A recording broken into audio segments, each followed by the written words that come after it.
Todd Case. James, what's going on? How you doing? Good. Yourself? I'm great, man. I'm really happy to be here with you. I think this conversation's been a long time in the making. You and I've had lots of great ones over the years. I think you quite possibly have the ultimate background for a repossession agency owner or even just a repossession agent. So I'm really excited to get into that. And, you know, being the, president of ARA, I think it's great for people to hear from you and hear how you think and outside of the messages and emails. And for those people that don't attend conferences, I think it's great. So why don't you take a moment and, kind of give people a brief overview, and then we'll figure out where to dig in. Sure. Thanks. Thank you. Well, for those that don't know me, and I'm Todd Case. I'm currently the president of the ARA. Along with that, my wife Darcy and I own Indiana Recovery Services in Indianapolis. We service the whole state of Indiana. I came from a law enforcement background, as you kind of stated. Got into the repo world, and we've been very fortunate to grow it to what it was today, or what it is today. That's great. And we're really fortunate to have that sort of experience at the ARA. As are you in your business. So it'll be interesting to hear how that's how that transition happened, how you and Darcy came to be, and how that process of becoming a law enforcement to repo. But I think it's really, there's been so many different people from different backgrounds that have put that love and effort into ARA to build it to what it is. So it's really cool to see this moment where maybe it's a little different. I'm not aware. Maybe there was somebody else with law enforcement background that was a president of ARA, but I'm very interested, maybe even a little jealous about the background. I always kind of wanted to be a cop or be in the military, and I think it's a great background. So I think everyone's going to be really excited to hear about it. So why don't we start with ARA currently?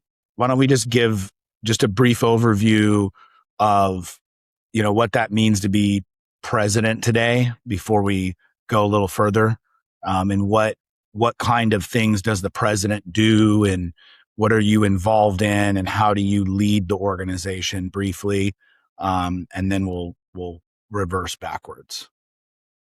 Yeah, sure. I'm honored to have the opportunity to be the ARA president.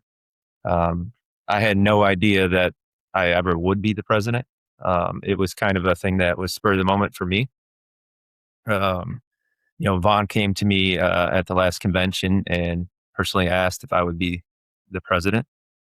And I laughed because we talk about it, and I had this deer in the headlights look to my face, Vaughn said, that carried on with me for days afterwards. And he says, Todd, you okay? You okay? But I do remember when he asked me that, it's very hard to say no to Vaughn.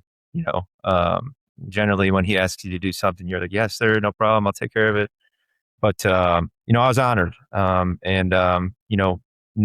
don't believe there's many people that can really view our industry from that seat or have had the opportunity to do so. But it's very, very humbling, and to see what actually has been done before us, and what, I guess, the weight of the torch that you're going to continue to carry on. It's just it's really a perspective that I wish like our membership could all see. Right. But it's really, really impactful. It was definitely something that has changed me, and it continues to change me. I heard an interesting perspective, actually from a comedian, Shane Gillis, and he's talking about presidents in general, not our industry. Just the people look at it almost in a different way than it is. The term is that you're presiding temporarily over a position and a role. that has importance before you and has importance beyond you. And you're temporary. You're a brief moment. And you're, like you said, I think that's beautiful that you said the weight of the torch. I think it's so important that someone in your position looks at it that way. Yeah, and honestly, James, what you just said carries a lot of weight as well. It's very important of how the people act before you.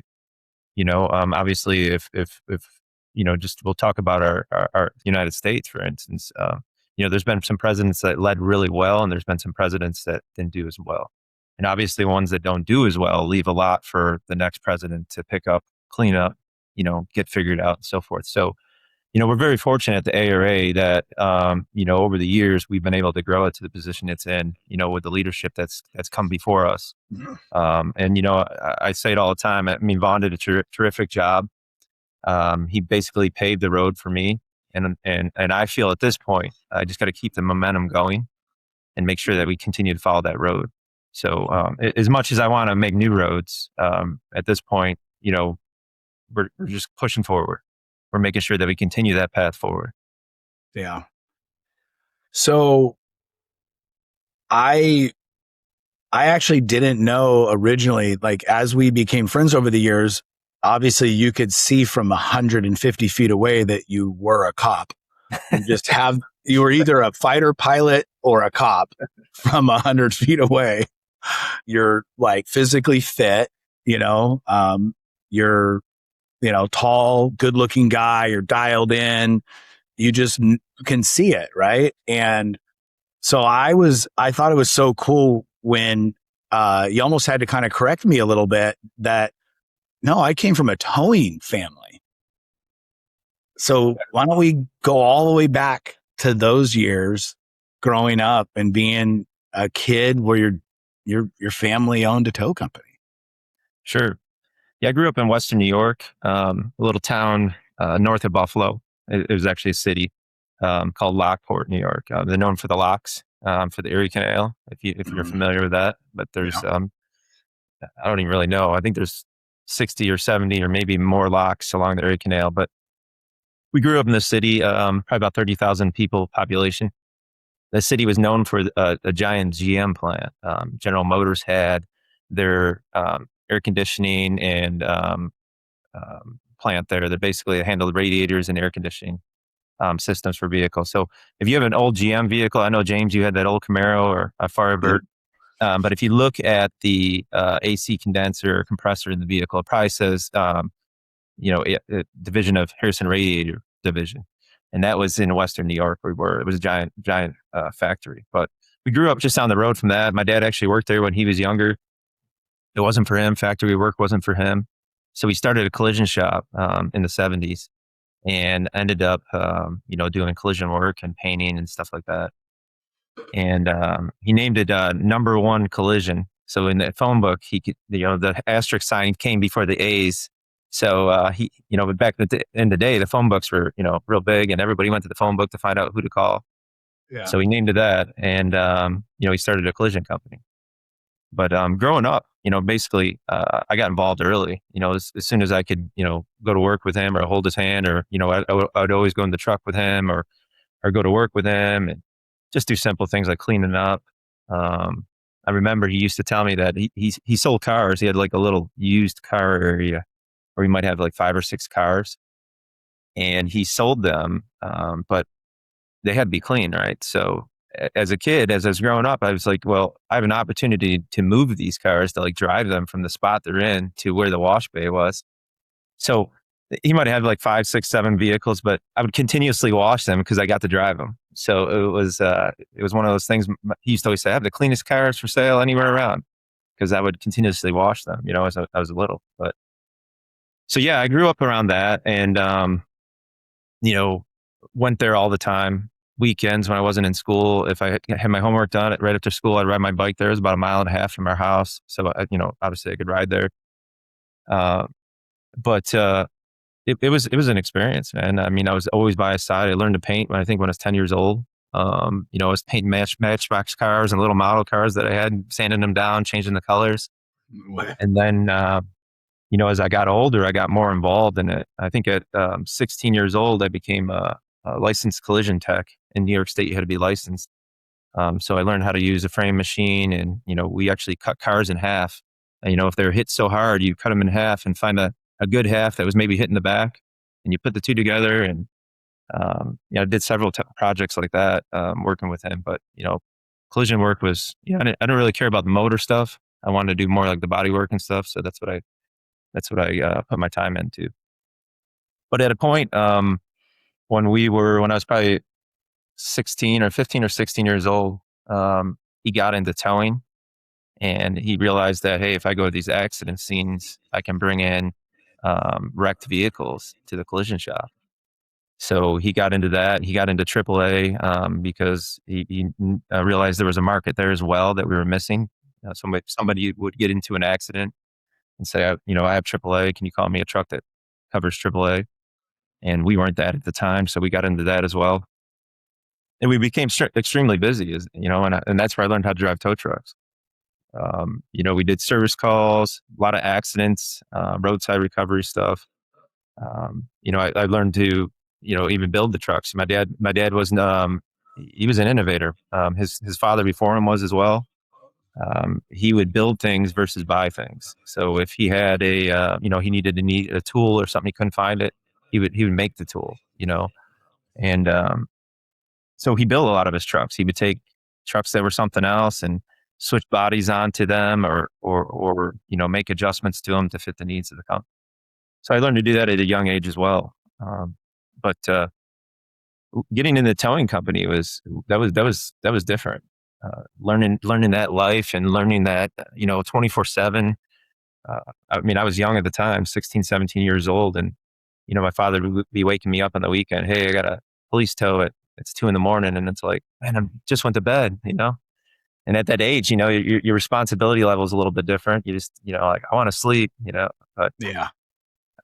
but I got out there and I did it, and it gave me an opportunity to really see other things too, such as like the law enforcement side. And I think through my teens, that's really what that got me into the law enforcement side. It's starting to see those police officers and the deputy sheriffs and stuff like that in these accident scenes, or a drunk driver where you had to go pick the car up. And it really gave me an insight to say, man, this is cool. I kind of like what I'm seeing here. I think that's something I'd like to do. Because growing up, all I knew was towing, and that's what I wanted to do as I got older. I want to be a tow truck driver. So Right. So you had a pull as you're spending time at those scenes. There's a little bit of a pull and a draw, and you see these guys dialed in, their gun belts, their polished shoes, their polyester uniforms, and you had a pull towards that. yeah, everybody has got to say, when you see all the lights flashing, you're like, oh, what's going on? It's Right. just a certain feeling of something important's going on. So now I'm part of that, right? I'm showing up, my lights are going, and I'm invited into that scene. So it was one of those things that, like, this is great, and it gave me an opportunity to see, again, like I said, a couple different sides.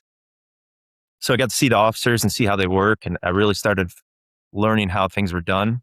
Obviously not internally, but just seeing how they handled scenes and stuff like that. But I also got to see the bad side of it too. It was my first instance, or first introduction into seeing some things, like some fatalities, some sites that would be a little harder to see and understand. So I got to see some of those things, and really it got me an opportunity to see how I react to some of those things, because I've seen, like I said, I've seen everything from fatalities, just where people have severed parts, to people burned in vehicles, to just Yeah. simple injuries, and it's one of those things that I was like, okay, I'm not freaking out. I'm not, and it gave me the instinct to feel like I can handle this if I had to do this. We don't like Right. to see it, but it was one of those things. Um, and then I also had the opportunity to see where people put their cars.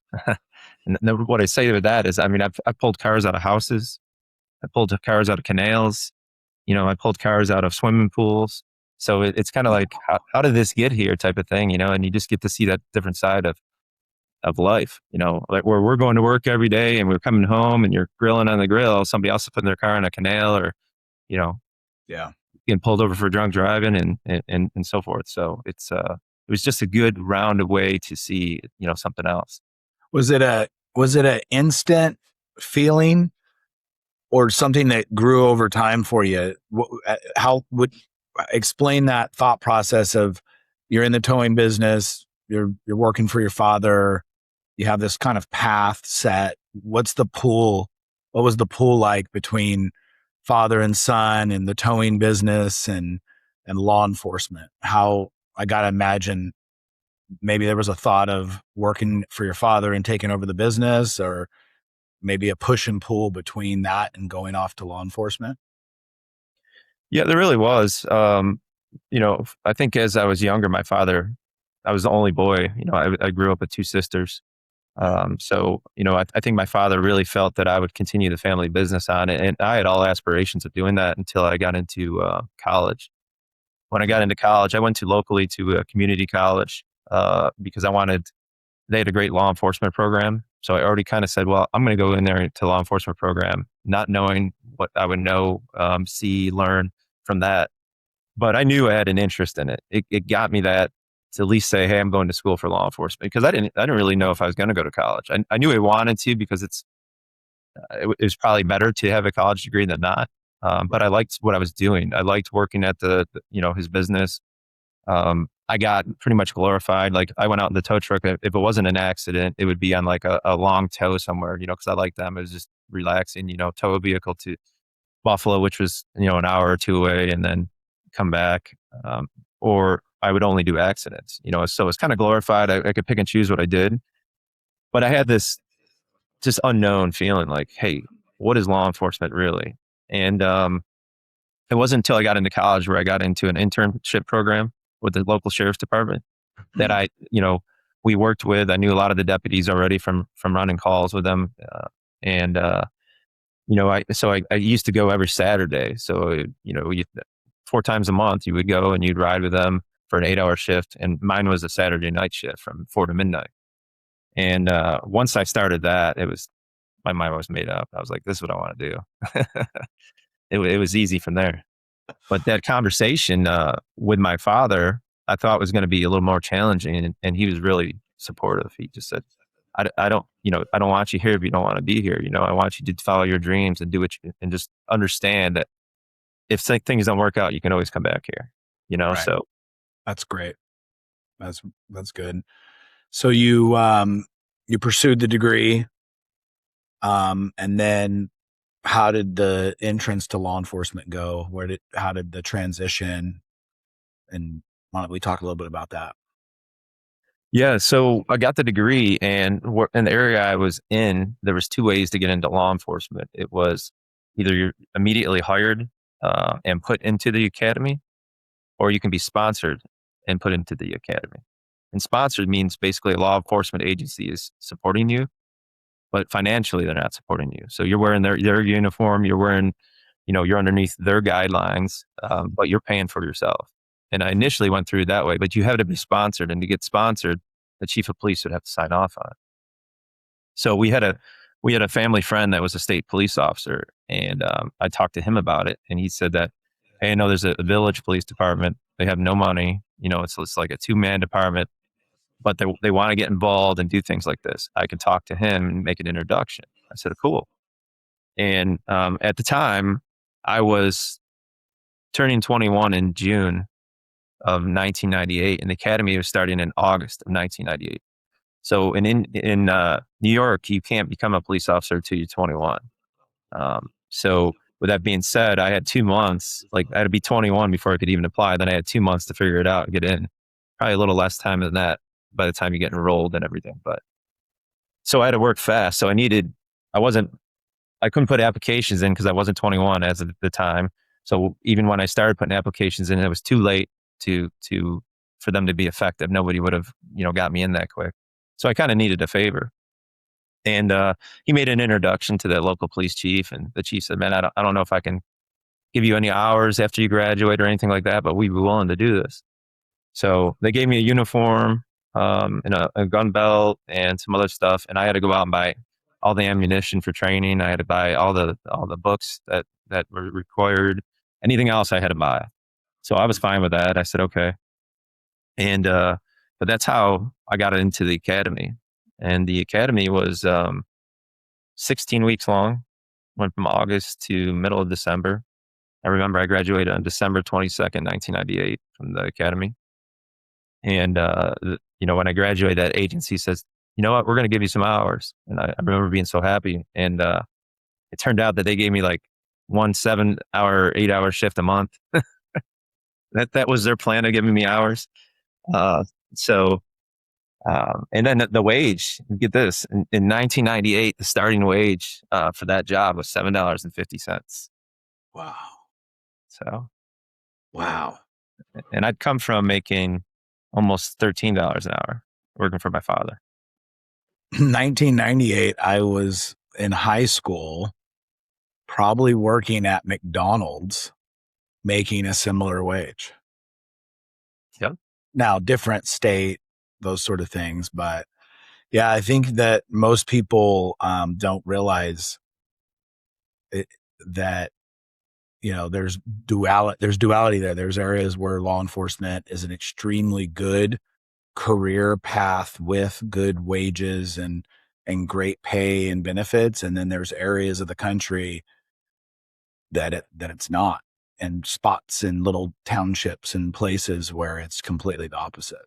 And people are all putting their putting themselves in harm's way and danger, really as true believers, right? That they're definitely, you might be able to say someone in New York City or San Francisco is doing it for the pay, but the vast majority of the country, they're not making as much as people think.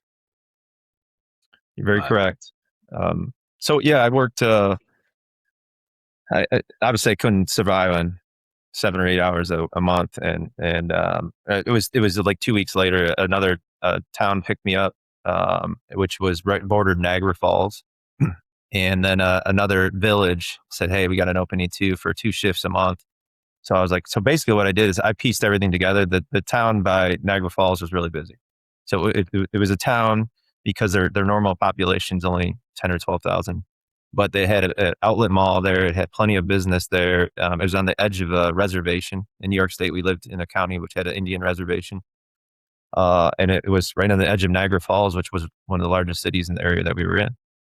So it offered a lot. They were busy, they were really busy. So, it's at the time I was part-time, so I could only work 39 and a half hours based on state law. So between that and the villages and stuff like that, and then of course my father said, "Hey, if you need anything, let me know." I did some work for him here and there as well. But I pieced together basically a weekly paycheck between the three. So, I might go to one and get home at midnight and sleep for 6 hours and be at the next one at 8 in the morning, and then work another one in the afternoon, and then go into another. So it was. You ever wear the wrong uniform? One would think, but no, I never did that. You got to be pretty dialed away just to have the uniforms clean, let alone having 3 different uniforms and making sure you're wearing the right one in the right car. Yeah. But it was an experience. It really showed me, and number one, I loved it. I didn't feel like I was going to work. I just loved it. I felt like I was, it was going out and hang out with my buddies almost, because they had, the camaraderie and the team, and it just felt like I was hanging out. Within that time period, was there a moment where then you see the next career, where you see a repossessor, or you interact with a repossession agent, or you take a report on a stolen car that ends up being repossessed? Was there a moment where you came across the next career? Not then. It wasn't until I got to Indiana. I did a lateral transfer to Indiana, but I do remember a point, James, when I actually got hired full time for the sheriff's department. I worked for the Niagara County Sheriff's Department there in New York State, which is the county where Niagara Falls is in. And my dad's business was in that county. And I remember him calling me one night. He's like, "Hey, are you working?" I said, "Yeah." And he said, "Do you know anything about this tow truck?" And he gave me the name, and I said, "No, I've never heard of them." And he says, well, has anything been reported to you guys? And I said, no, but his business was actually in the city of Lockport, which is in our county. But I said, probably got reported to the city. So he ended up calling there. But what had happened was, behind my dad's business was basically a hill or a steep incline that was probably about 10 feet high, but it was almost straight up and down. So at the top of that was a railroad track, and the incline was made out of dirt and stuff like that. And he had no fence on his business on that side, because at the time, really, like, people walking in and stealing things wasn't a big thing. It was just people getting their cars back out was a big thing. So what had happened though is repo truck back down the railroad track, and one of the vehicles that my father had towed for a police impound, he winched up that incline and then took it because it was out for repossession. So he figured out where it was. I don't know how he figured it out. Maybe someone told him or whatever. Or maybe talked to the debtor, and the debtor said, got towed by police and blah, blah, blah. But he took it. So, I mean, I remember early on, like, how can repossessors do that? It sounds like they shouldn't be able to do that, And I remember trying to look into it for him, and I can't remember to this day what I ended up finding out. But ultimately, my father lost out on that car. He never got it back. So I was always like, this is weird. I mean, I don't think they can do this. But I didn't know enough about it at the time either. Well, at the time, maybe things were a little looser, but you definitely can't do that particular move. That particular move wouldn't be one you'd be allowed to do, to winch down into somebody's yard and pull it out of the yard, especially a business.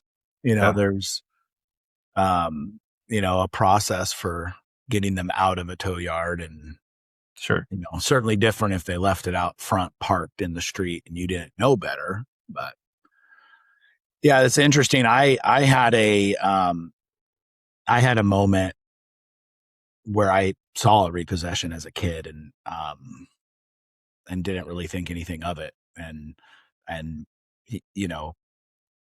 there was this little spot in my brain, but I never, it didn't like click for me at that moment and immediately go, oh, this is what I want to do. It wasn't till much later. But so and so at that moment, there wasn't really thought of it other than this interaction you had. I don't think they should have been able to do that. My dad, had a car taken from him, lost out on that car, and it just kind of fleeting moment. Yeah. It wasn't really until so 2001 happened, obviously 9/11. Although we weren't near New York City, we were about 7 hours away. It affected the whole state. Obviously, it affected the whole nation, but it definitely impacted the whole state. So after 2001, the economy in New York State took a giant dive. The whole state was paying for the city and rebuilding the city, and things changed dramatically there. So, one of the things that Darcy and I always talked about is the economy is tough here. I mean, you live in California. And New York and California are always looked at as these states that had those challenges all the time. So the economy was one of the things, and we were just, at that time, that GM plant that I told you that was supporting the city we lived in was downscaling. They actually sold to another company called Delphi, and then there was talk of another merger. So they were laying off people, and so the city itself didn't have this big supportive supply chain that it once had. So you saw a lot of, businesses closing down, people moving out of town, things going like that. Mm-hmm. It wasn't a ghost town by any means, but you could tell that, hey, who knows where this is going to be in the next 10, 15, 20 years. So we had started to look for other areas. I came across that, I looked into many different agencies and called and talked to people and stuff like that. And I wanted to go to an agency where I could lateral transfer, which is basically I don't have to go through a whole new academy. They accept my academy, and I go through an abbreviated, like a 2-week or 3-week academy, just to get familiar with that state's laws and processes and stuff. So, anyways, fast forward to, this is 2004. I inquired to the Indianapolis Police Department. At that time, they just had a bank standoff and a major shooting, and they said morale was down and this and that. But they told me about the City of Carmel Police Department, which we live in the city of Carmel now, Indiana. And so that this agency's hiring. They're they're on the up and up. They got great benefits, take home car policy, matching retirement program, the whole nine. So all right, great. So I contacted them. Long story short, I got hired. I went out there for several different PT tests and different testings and everything, and did well. There was 534 applicants, and I was one of 7 that got hired. So I did pretty well in everything there. And I started as a lateral transfer. I went through 2 weeks of additional training through their academy, and then I went through 2 weeks of internal training with the police department itself, and then field training again, which for me was about a month. So I ended up being like 2.5 months of training, and then I was released. So, and that was a change too, James, because now I'm a police officer. That I've been a police officer already 6 years before that, and now I'm a police officer in a totally different state where they do things totally different. I remember since New York State, we were right on the border of Canada, right? So like we got in a pursuit or we got in anything, Border Patrol would have a helicopter up. There'd be Border Patrol agents everywhere and like trying to help you out. And anybody that you would show up that didn't have a license, maybe an ID card from the big Hispanic population there for construction and stuff like that in New York and Indianapolis. I noticed the same. But there was a lot that came and they would just have ID cards. And in New York, we would call the Border Patrol and say, hey, and they would take all that over for us. And but in Indiana, I remember getting there and everybody you pull over, it seemed like I was pulling over was somebody with an ID card, and they were Hispanic and hard workers, extremely hard workers. They come up here and work. They don't go through the whole process about getting a license and stuff like that. They're just trying to get to work and try to support their families as well. But I remember pulling them over and telling my FTO, I'm like, well, we got to call Border Patrol. And they're like, for what? I'm like, well, we have an illegal person here, that has no ID. And they're like, no, we just write him a ticket and let him go. I'm like, what are you talking about? There's no Border Patrol. They're like 1,000 miles away. But I remember that being a challenge too. He was like, no, we don't do anything like that. We just, but then I didn't know anybody either. That was another challenge, that like people in the area that you should know, public officials or sports players that you should know. I knew none of them. And I had some crazy experiences with a couple sports players. They're like, you don't know who I am? I'm like, no, I have no idea. And I remember my FTOs just laughing, like, like you should know who he is, but it's great because you don't. Yeah, you're treating them fairly. So, but that posed a lot of challenges too, moving from one state to the other. You're so familiar with the laws in New York State. Now you got to figure out the laws in the state of Indiana, which, Indiana, all the laws are pretty similar, but the wording, some of the requirements to meet those different crimes are different. So some of that stuff was a little challenging to overcome. So this is where you meet Darcy. Well, I should back up a little bit. I met Darcy actually in New York. Oh, you did meet her in New York. Okay. Yep. I'm sorry. So when I got hired at the sheriff's department and you said that, I missed that. Yep. We met her, and actually it's a funny story how we met, but we met at a friend's birthday party. So a mutual friend of ours had a birthday party, and it was a coworker, I believe. And I sat down next to Darcy, and I was talking to her, have a casual conversation. But at the end of the night, I said, hey, how about I give you my phone number? And she's like, oh, okay. So I gave her my phone number, put it in her phone. And she tells me later that she went home and deleted it. She just wasn't ready to date anybody or anything. And 6 months later, I met her at another event. I think we were out at a bar or something like that after an event. And she said, you look familiar. And I said, I should. We worked together. And I told her, I gave my phone number to you like 6 months ago. And she started laughing. But I ended up getting a date with her off of that one. And she tried canceling on me and telling me she didn't have a babysitter.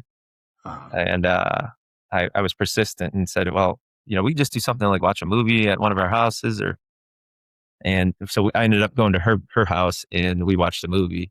But that's kind of like, we had already been working together. That was kind of like how we met through dispatch. But she was a 911 dispatcher. We both worked midnight shifts, and she jokes today saying that she's always told me where to go, because she Yeah. kind of really did.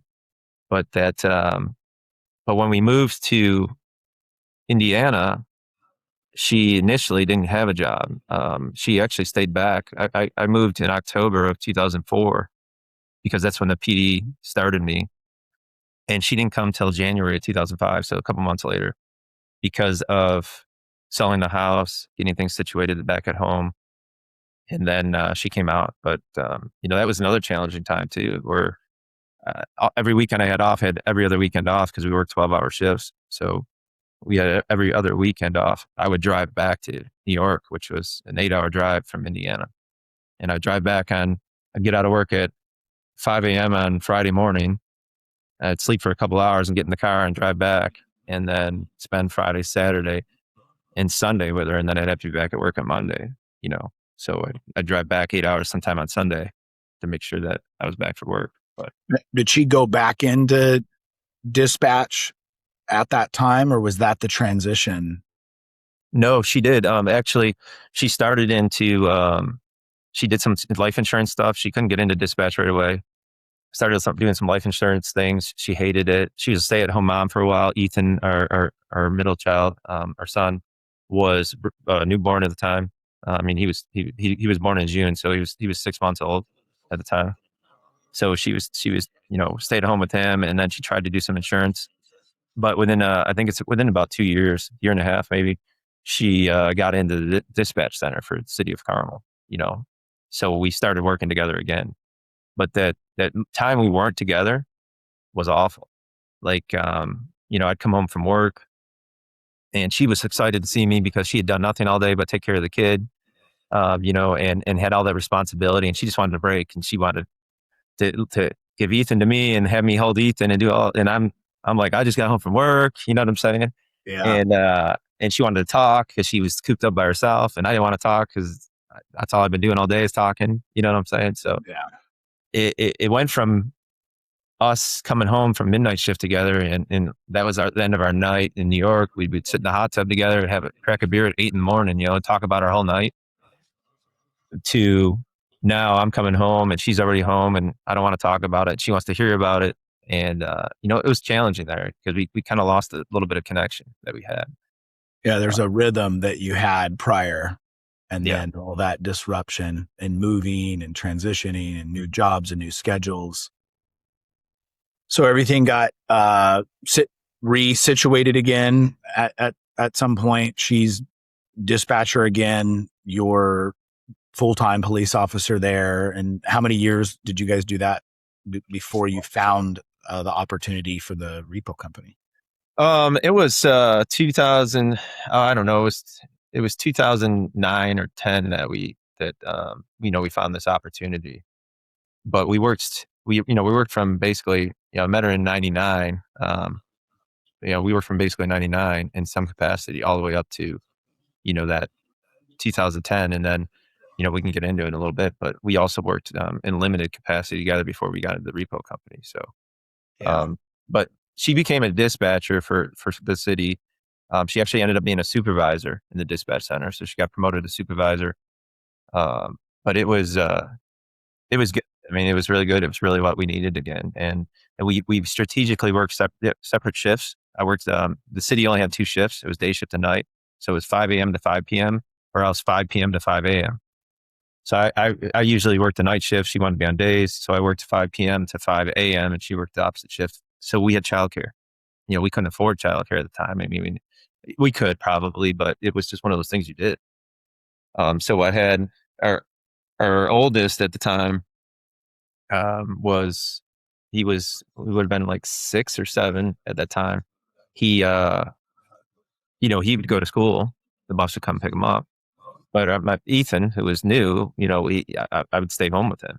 So I would get home at 5 a.m. She'd be going to work, and then I would sleep as long as I could till he woke up, take care of him, and then he'd put him down for a nap, and I'd sleep again, and then wake him back up, and then get him ready, and then I'd drive into work and drop him off to Darcy so she could take him home with her, and I'd go to work. it was definitely a challenge, for several years. But she became the 911 dispatcher. I went through my career. I mean, I did everything from FTO to canine to drug interdiction to evidence technician. I've had some pretty iconic arrests over the years, and I was fortunate. I had a good career. It gave me an opportunity to see a lot of things. I did a lot of training with a lot of different agencies. I mean, I've been on the Southwest border doing training with the teams down there in Border Patrol. I got to really get into understand what the cartels are and the power they have and how they affect the economy and all this stuff. And it was really, really interesting thing. Um, I was on the emergency response team. So it's not like SWAT, but it's the team that sets things up before the SWAT comes in. That gave me another outlook on things. So it was an interesting career. Drove an unmarked car for most of my career.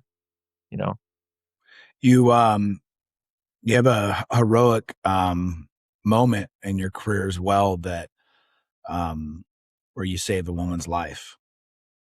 yes, yeah. It was February 2008, I believe, but it was February. We got a call of a lady who had driven her vehicle into a retention pond. She actually launched it into it. She drove up a berm at like 50 miles an hour and launched a small SUV into this giant retention pond. And when I say giant, it's big. I can't remember the size, but standing from one side, you could barely see the other side of it. So it was outside of a education complex. It was in so all the water would drain into that. But it was at the neighboring city just north of us, and I was like 2 miles from the location. But they gave it out to their cars, and none of their cars were close. So I said I'll respond to that. And when I showed up, there was a vehicle by the road, but there was a male standing at the top of this berm. And I got out, and he was yelling back and forth with a woman who was hanging out of this SUV. Now the SUV had broken through the ice, but was floating. And, so now the water's kind of all broken up from that impact. So the water's got basically ice chunks floating in it. But it's not solid anymore. And I remember him yelling back and forth. They were obviously in an argument. It's what I learned later was what stemmed her to do what she did. I don't know if she was trying to harm herself or if she just didn't realize the road ended there. But she was in a situation now and he was continuing to argue with her. So I was telling him to knock it off and calm down. And I'm calling to her and telling her, obviously, you never want to get in the water yourself in a situation like that. EMS was on their way, but I didn't know how soon that car was going to go down. So I was telling her, hey, you got to try to get out of the vehicle, try to swim as quickly as you can back to me. Can you swim, this and that? And she was just not really listening to me. She was just more or less yelling to her husband still and, calling him obscene names and stuff like that. So at some point within 2-3 minutes, his vehicle sank. At that time, another officer showed up from our department. Still the fire department was not there. Ambulance was not there. No other officers were there. I relayed this to our department that, hey, this vehicle's underwater. I'm going to have to go in the water for this lady. So I remember taking my gun belt off and handing it to the additional officer that was there and my radio and just diving in. I didn't think about taking my vest off. I didn't think about taking my boots off. Obviously, 2 very heavy items that soak up water really quick. And I remember swimming out there and it's like, wow, this is cold, and I got out there to her and where the vehicle was and she had popped up. The vehicle's underwater. She'd popped up and she's going crazy. And I grabbed her so I could kind of do like a backstroke with her. And she just was going insane. I'm like, I don't know what I'm going to have to do, but I'm going to have to calm her down, choke her out, do something. But she ended up passing out. I don't know from adrenaline or what. So at that point, I just grabbed her and started doing the backstroke back. And the other officer had grabbed the rope out of one of the cars and had a rope and she was getting ready to throw it out.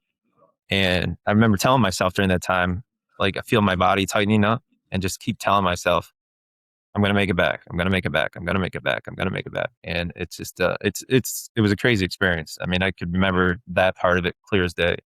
But I got her back to the shoreline and at that point, EMS had just showed up. Fire department is there now. They grab her. They grab me. They throw me in the back of an ambulance. And next thing you know, I'm going down the road with the lights and sirens. and they're pulling my uniform off me and got these warm blankets on me and taking my temperature. I got a blood pressure cuff on me. And they asked, where do you live? I'm like, I live just around the corner. And they're like, why don't we take him home and monitor him for a few minutes, put him in a hot shower, see what happens, blah, blah, this. So that's what they ended up doing. And so I come in my front door, or my side door, and Darcy was on the couch. She didn't even know this was going on. Her friend, who was a dispatcher too, working the night shift, sent her a message saying, Todd just went in the water. But not like I went submersed in a pond. So she's like, she told me later, she goes, you used to chase people all the time. So I just thought maybe you went into like a little, creek or something like that and yanked somebody out or something. So I'm coming in and I'm with these firemen, with a couple lieutenants and a supervisor, and I'm wrapped up in this blanket. And she's like, holy cow, what's going on? But I went up and got in the shower and took a long shower, came back down. They checked me again and they said, you feel good? I'm like, yeah, I feel fine. So they said, well, anything changes, we go to the hospital and this and that and blah, blah, this. So I remember, after that, the next day I'm getting ready to go to work, and my boots were getting dried out, and I remember picking my vest up, and on the back it says, do not submerge in water. Yeah. So I called my department, and it was funny. The response they gave was like, just make sure it's dry. It'll be fine. I'm like, well, it specifically says do not submerge in water. So, but yeah, so I did that, and unknown to me, about 6 months later, I got an award for the Police Medal of Valor, which is the highest award that I know of for law enforcement. And at that time, our department had only ever given out 4 of them, and I was the 4th one. So it was pretty humbling. Yeah, it's incredible, and it just illuminates how, well, you, of course, but the greater community of law enforcement officers just find themselves, they're volunteering for that every night when they go out, and they're putting themselves into these, they say the most dangerous situations are those domestic violence type situations. And then there you are standing on the side of a icy retention pond, and you're having to make that choice to save her when her own boyfriend or husband is just standing there arguing with her. So, that's an incredible moment. Speaks to your character. It really does speak to your character. So there's this through line of, recently we've had Jared join our team, and, he has law enforcement experience. You have, scattered through the industry, there's guys, you may know more of them than I know because you have that background. I might not realize that there's more out there, but there's obviously, huge similarities, while also we aren't as disciplined and squared away as the law enforcement community. But the danger and the types of interactions, people don't have fear of us arresting them, right? So we actually probably, as repossession agents, have less surprise danger to us in some ways, because we're not, a cop can just get shot by somebody who thinks that he may take them to jail when the cop doesn't even realize that person's a threat. Whereas repossessors, we're usually, in most cases, arriving somewhere and we're aware of the potential for the incident. But there's these, that's not to say, we lost an agent out here in Oakland, California, not my company, but another company a few years back, where the agent was just sitting on the side of the road doing an update.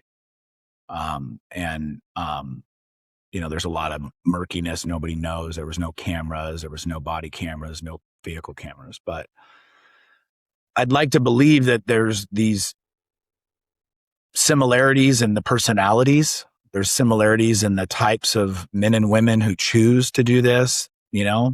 What do you see from your experience being in towing, auto body, then being a police officer in multiple different states and jurisdictions, and then eventually owning a repossession company? what do you see as the differences and similarities between the two career fields? James, that was one of the things that really pushed when I had the opportunity to go into repo. That was one of the things that really kind of convinced me, was that I knew I could do that aspect of the job. And, having the towing background, now the law enforcement background, obviously, from doing repossessions yourself, there's a certain there's a certain feeling that a person gets when they're taking someone's car. Your heart drops, your heart races, excuse me, your blood pressure raises a little bit. And I had experienced all of that in my law enforcement career, and I learned to control it as much as possible. Uh, I would still get nervous in law enforcement. I mean, was many times I was not afraid to say that I was scared. It's just what your body does to you, and as a repossessor, the same thing happens to you. But the similarities are just like you said, you're going to get those feelings. You're going to get those unknowns. You're going to deal with people that you normally wouldn't deal with. And same thing with law enforcement is, as much as we encounter the adverse people, you encounter so many people that are just normal citizens that are just going about their lives, that that may have been in a car accident, or may have, had damage to their house, or may have lost something. So the same thing in repossession. I mean, we all face those adverse people, but we also face the people that are just down on their luck, went through a divorce, just can't afford the car anymore, whatever it might be. But the difference that I saw, and that's what I'm really passionate about today, is the training and education piece. As a law enforcement officer, obviously you're highly trained, right? You complete training all the time. Training, training, training, training, training. As a repossessor, although there's several agencies and organizations that do treat their companies like that and continue that type of rhythm, unfortunately, there's a lot that don't understand the importance of it. Something as much as just control your breathing, so you don't go into a panic attack. Training on how to handle these situations, how to de-escalate. Those are things that just aren't thought of. They're like, we're not police officers. Well, I understand, but you're facing the same type of adverse people that you would normally face as being a law enforcement officer. So, in my company, we try to do that as much as possible, and that's where my prior career comes in so heavy. And being able to relate the two together. I was in a repo truck for several years. I did the job, and I still, a couple of years ago, actually last year, gone out to help out, or else just show up. You guys love it when you just show up, and you still get that feeling. You still meet those people. And it's just something that's necessary. And I think in my prior career, um, I'm able to see the similarities, and I'm able to see the necessity for training and education, and this constant reinforcement to our industry. We need it. I think there's so much to learn from what law enforcement. I mean, I think we're learning this at the same time. Some of us have just begun using body cameras. Others used them even before cops used them. I think you and I had a funny interaction where you were like, James, man, are you using body cameras? I'm like, dude, I used body cameras like 10 years ago, man. Like I was almost a naysayer because of my experience. And the guys are so overwhelmed by all the different software and for God's sakes, like who's designed this industry? They're using, RDN, ClearPlan. They got to go over to this other system to claim these vehicles, verify them over here, hit this computer system. And we have Samsara cameras, front, rear, facing, all these things. And so there's this reluctance to put the body cameras back on them.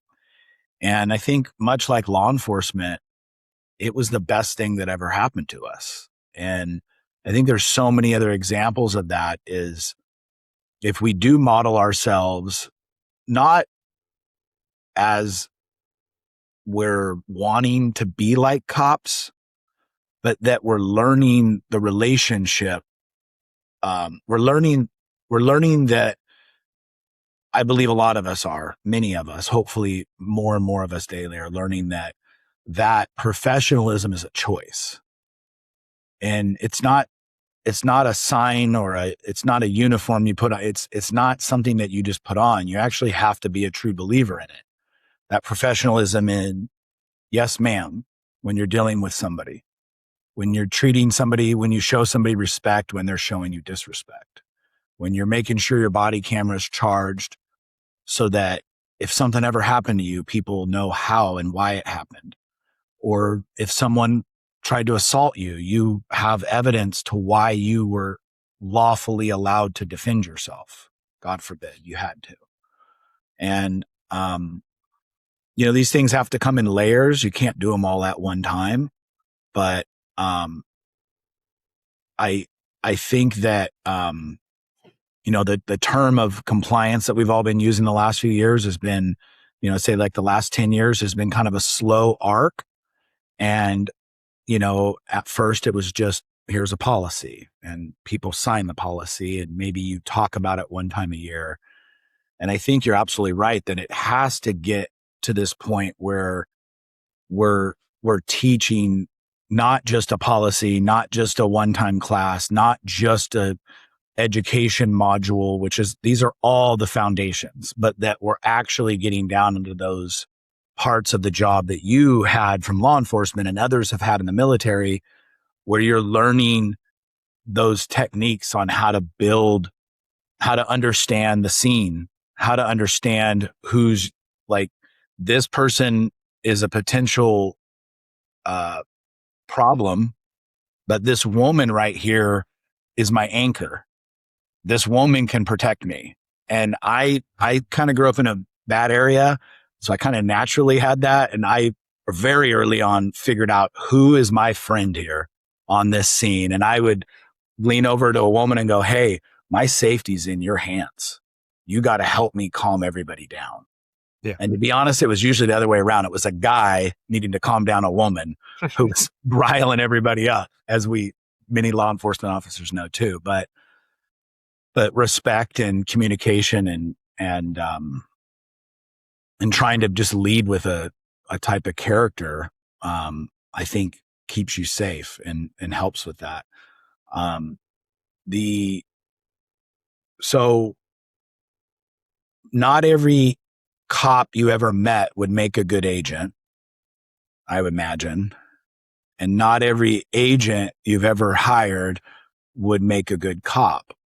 But what are the personality traits and what are the through lines that you see between the men and women who put on the badge and serve the community and make this nation safe and put their life on the line doing so? And what are the through lines between the men and women who put on,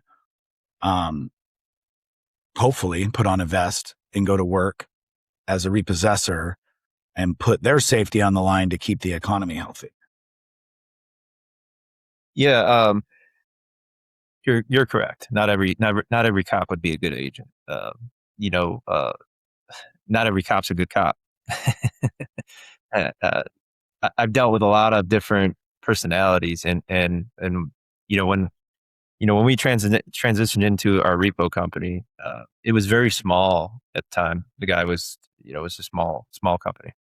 And I remember the couple employees that were there, they looked and, oh, you were a cop? And the amount that they knew at the time, to me, it was just like, this is, I'm new to repossession too, so I know very little about it. But in my mind, when I did, when I was introduced to the couple of people and that was there, and we ended up bringing on a couple of those employees, but just working with them, it would just floored me about, you can't do this. Like, I know, because I've just done some research, you can't do this.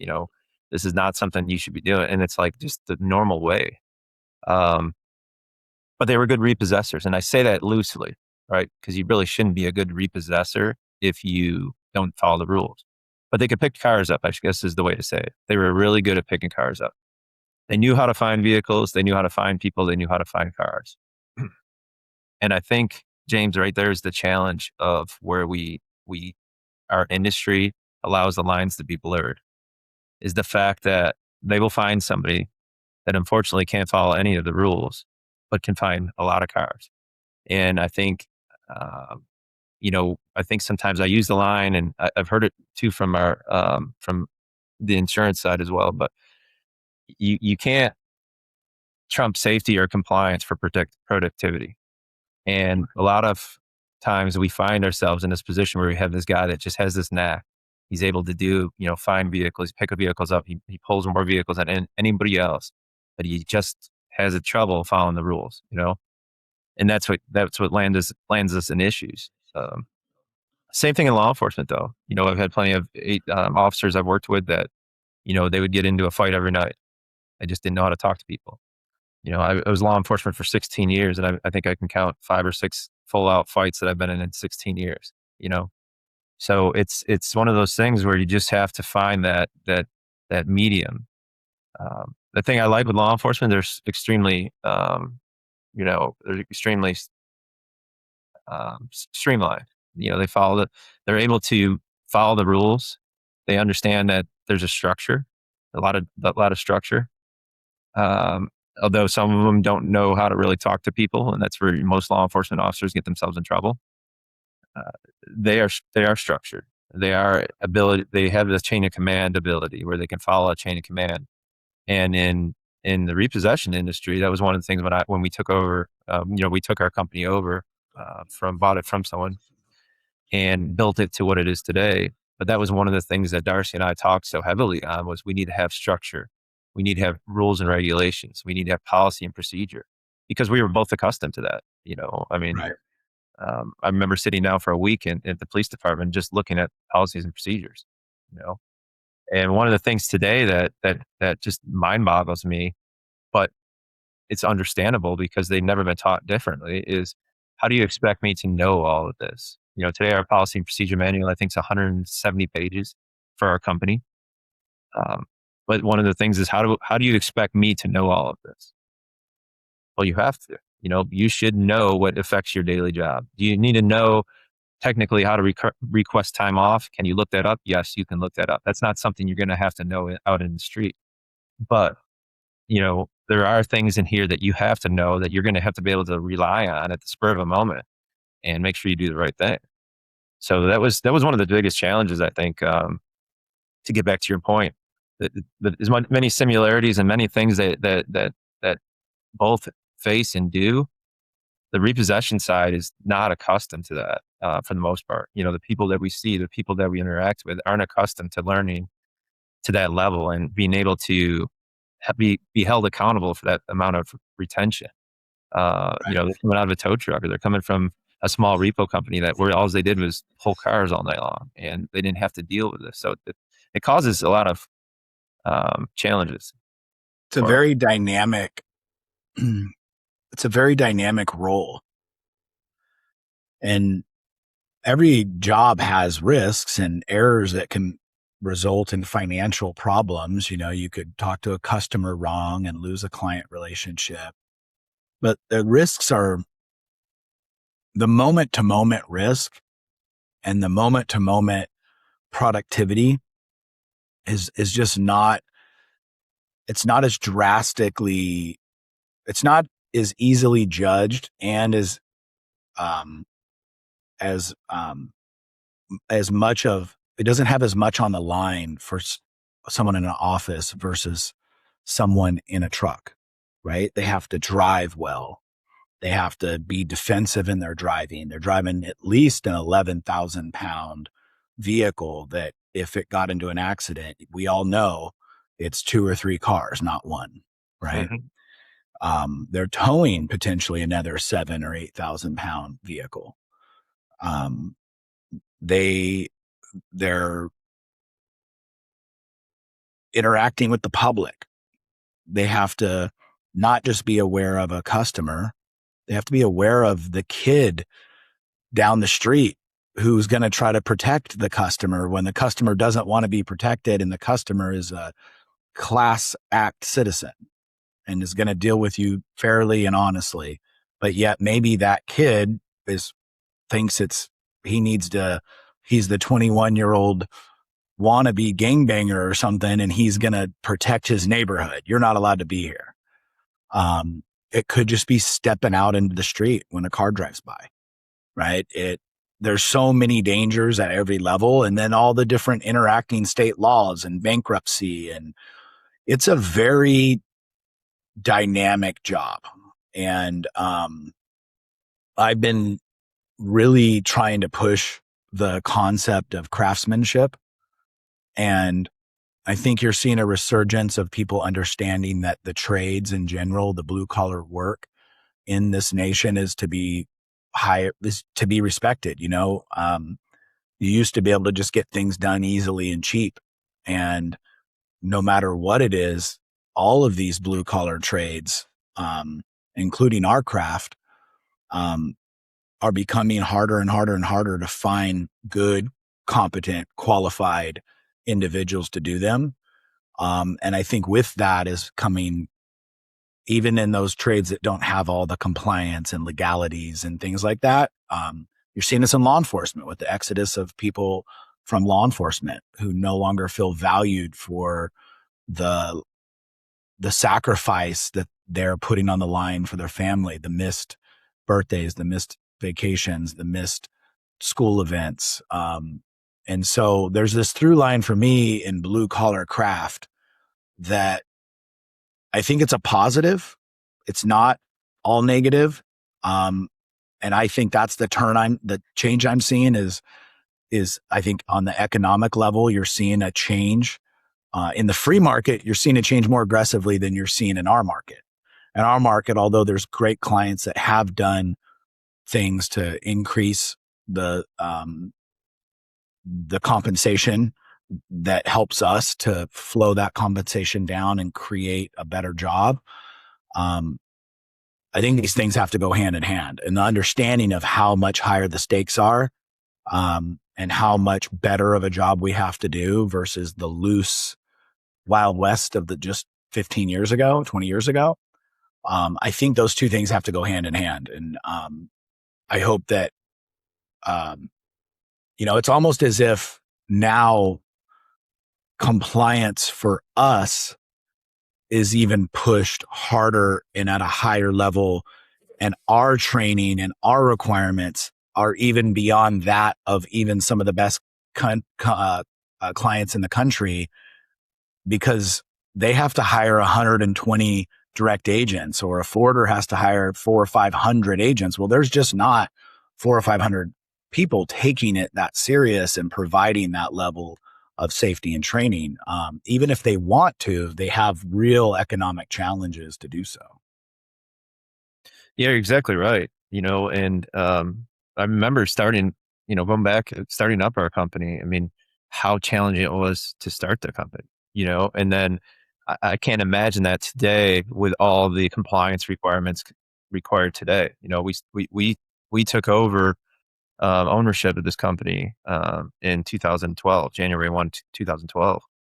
And it was extremely small, and there was no cameras, there was no compliance or oversight. It was just whatever he had in place, and I didn't know enough at the time to really dig in. But with that being said, with Darcy and I in there and trying to grow this company and bring in what we can, and there was challenges. There was no room for that stuff. There was no room for cameras. There was no room for additional compliance. There was no room for any of these additional costs. We went several months sometimes without a paycheck, Darcy and I did. And, we would have to rely on, the savings we had from before, and asking, my brother-in-law at the time, his wife was a ER nurse making good money. She would have to cover his, we asked him to forego his paycheck so we could pay other employees, and then we'd catch back up with them. So in the very beginning, just like, when you're starting out in this type of industry and all of these other things are put on you, insurance, the compliance, the cameras, the bulletproof vest, the training, the education, membership to ARA, all these things cost a lot of money, and all those things I didn't do in the beginning. We didn't have the money to do so. So you really got to, in today's industry, you really have to have your things figured out. You really have to run your company streamlined. You really have to understand what's most important. And, and I think today the tools are out there to provide that information. I'm not sure so much back when I started, they were as evolved like they are today. So it was kind of like you just kind of figured it out on your own. Um, it's not unique to have a husband and wife ran business, small business, right? It's kind of the American pastime, right? We're in this together. One of us we might both have a career and we're building something together, or one of us has to do the income earning while the other person's growing. In your case, Darcy actually was the primary driver of the business for a period of time while you were, and I think she still is. She's the president of the company, right? Yes. She'll tell you that. Yeah,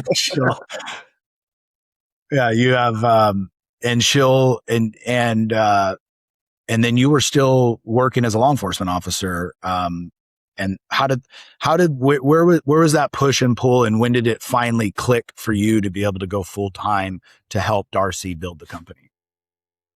Well, I was working in as law enforcement limited capacity when we took the business over. I had been working with the repossession company too, trying to do that. I was actually doing repossessions because we needed to, and then like I said, limited capacity with with law enforcement.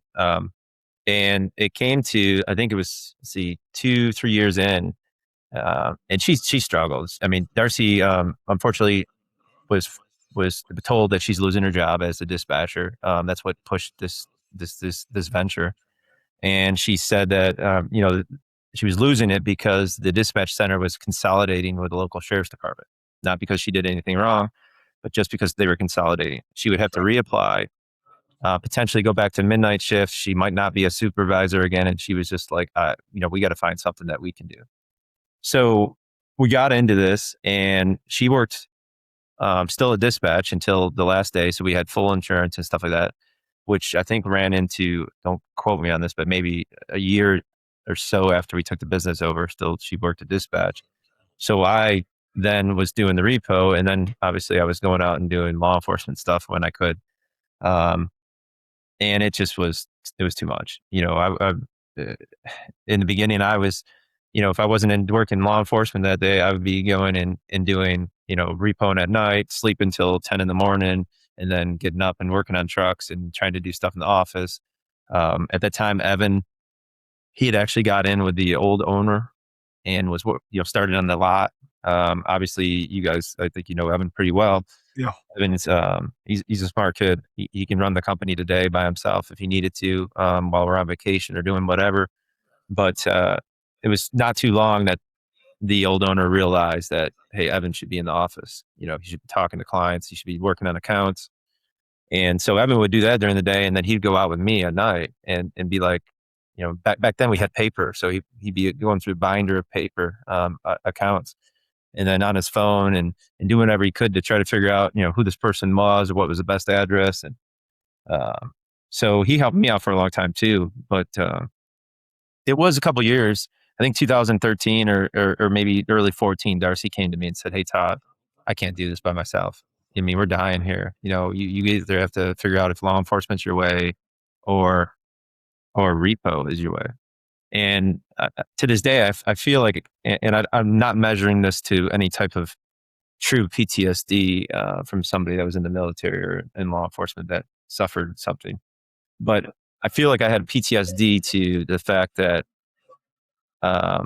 not doing it like I used to do it. I wanted to do it more, and I couldn't because of the repo.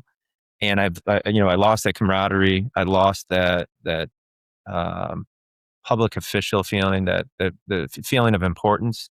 I was going to repo scenes, and people were telling me, "You ain't taking my car," and closing the garage door on me. And in law enforcement, if someone told me that I'm not coming in, and I had to come in, I was going in. You know what I'm saying? So there was Right.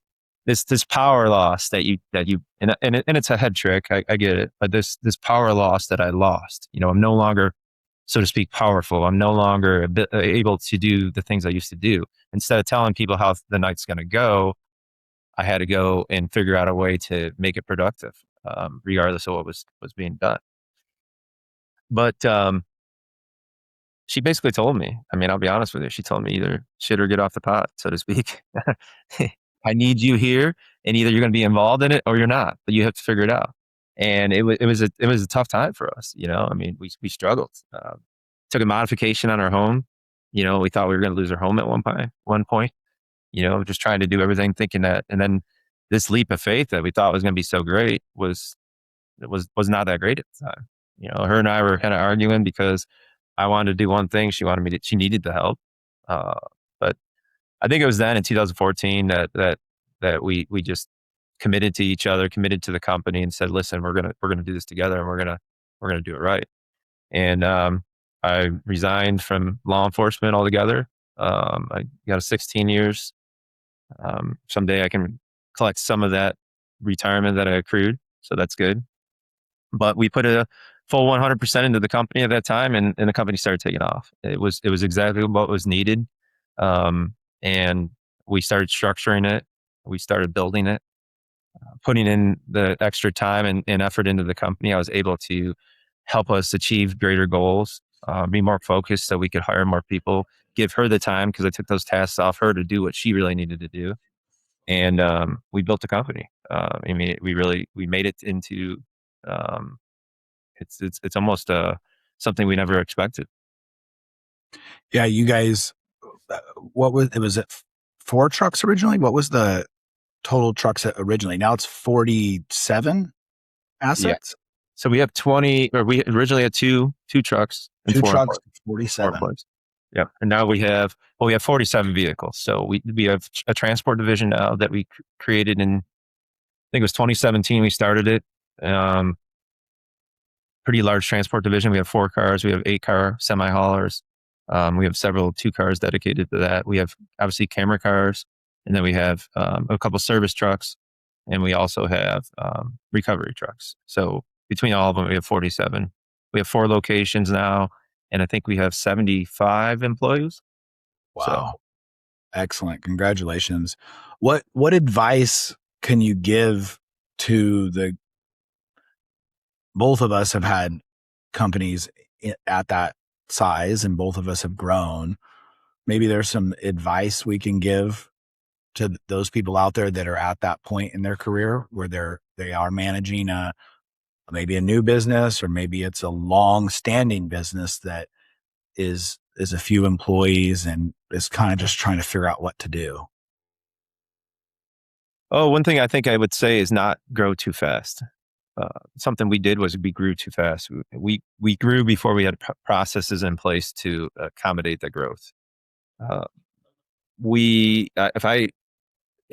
James, it's hard to go back, right? It's hard to go from where you're at now to go back to a smaller size. But there was a spot where things were more manageable. And I'm pretty sure if you looked at the revenue stream, probably made more money. Obviously not a total amount, but made more money, profit, than during certain periods of your growth. So I think if I could give somebody any advice, is to do it right the first time and do it slowly. It's not a race to a finish line. When you're not prepared for what's to come, you might not always succeed.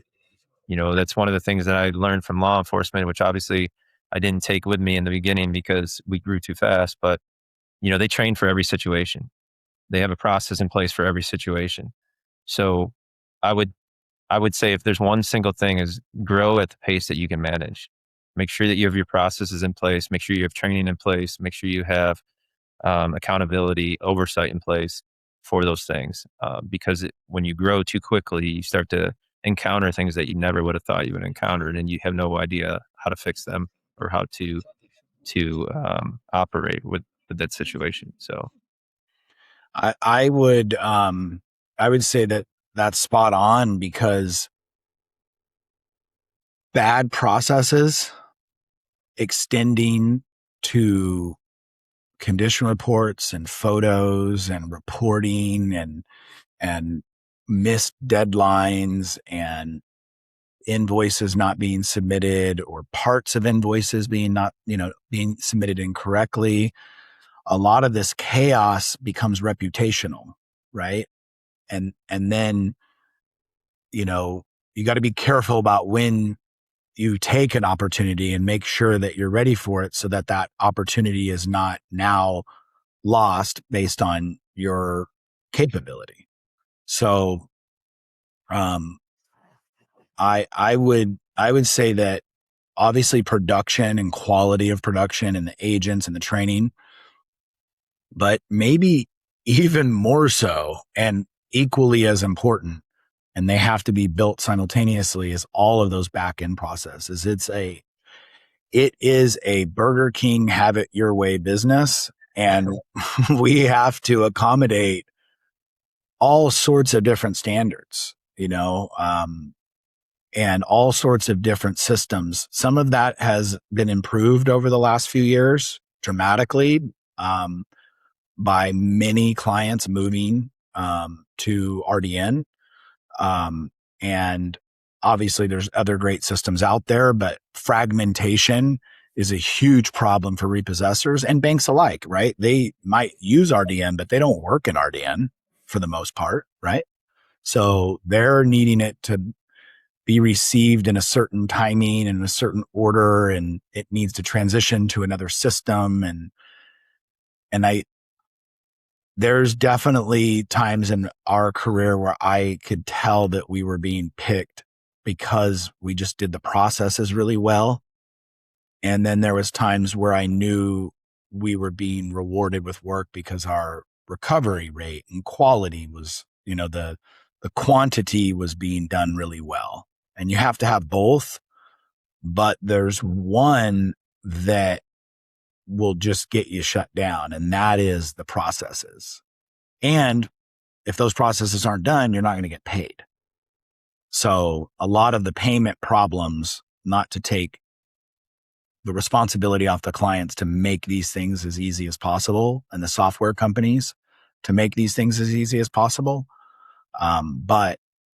But really at this point, it still resides in the agency needing to have good processes, good timing, cars picked up, get it reported, get it photoed, get it documents done, get the invoice submitted, get all that done now.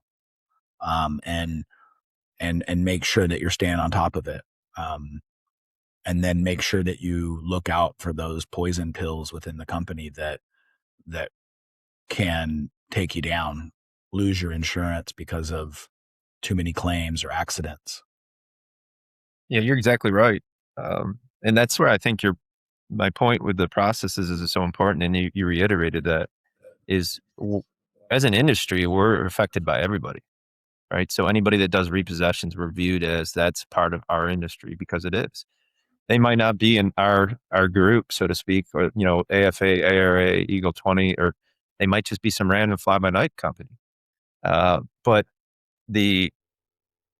everybody watching from the outside, it views us all as the same. So when one of those companies doesn't have the proper processes in place, the proper training, the proper insurance, and something happens, it affects us all. So that's why I think it's so important to get involved. It's so important to become part of, the ARA. I'm going to obviously give a plug to the ARA, Yeah. but of one of your national associations to one of your state associations, learn, even if you're a one man show. And we've had some here in my state that don't want to join because I'm also the president of the state Indiana association, and our company's big. And as well as I do, we when we started, these big companies were intimidating. And as much as that I can understand that, that's not a reason not to get involved. You have to get involved. You have to learn. Anybody that knows myself or yourself knows that we'd be willing to help anybody. And Right. we will not change as an industry. We will stay fragmented as an industry until we start getting involved and we start getting streamlined on the way we do things and the processes and start sharing these things. You know, Jeremy Cross just had a case that went through for a breach of peace, but what was so awesome about that was he was able to share that. He was able to share that to the industry and explain to the industry that, hey, by having processes in place, you can overcome some things if you get yourself in these situations. And it was great to see that. And that is an indication or of what we have to do. If that's not an indication of what we have to do, I don't know what is. And anybody that's out there listening, anybody out there that's in a repossession company that doesn't already have something in place or trying to get something in place, they need to today. That's going to be the thing that's going to save your company is the training, the education, your processes and procedures. Yeah, it's pretty incredible that they were able to define breach of peace in that case. We have Patrick Newman booked on a future episode, and we had Patrick Newman look at one of our cases, hoping that we had all the right evidence. And even though we would believe in these many ways that we're a dialed in agency and we always have everything, the case was not filed it wasn't filed rapidly. It was intentionally held back for a significant amount of time, and our body camera and our video, there was no incident, there was no contact, but the breach of peace is based on a parking garage. And the breach of peace claim is then extended from the assertion that we should not have been inside a private locked area. And so rather than having the proof that we entered this open area and that it wasn't locked and that we didn't follow somebody in and that it was open, all of that evidence is expired because our retention is not as long as it should be. Our retention is actually quite lengthy. Samsara says we have one of the longest retention policies. The body camera company, we have it extended as well beyond what most people have it extended, but even that wasn't enough.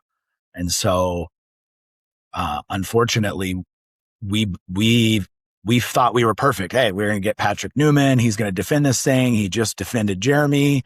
And Patrick, unfortunately, said, hey, look, man, this is not going to go away based on you having video and photos showing that the place is open today. We're like, well, Google shows that the place is open. We have video showing the place is open today. You could drive by it right now. It's open.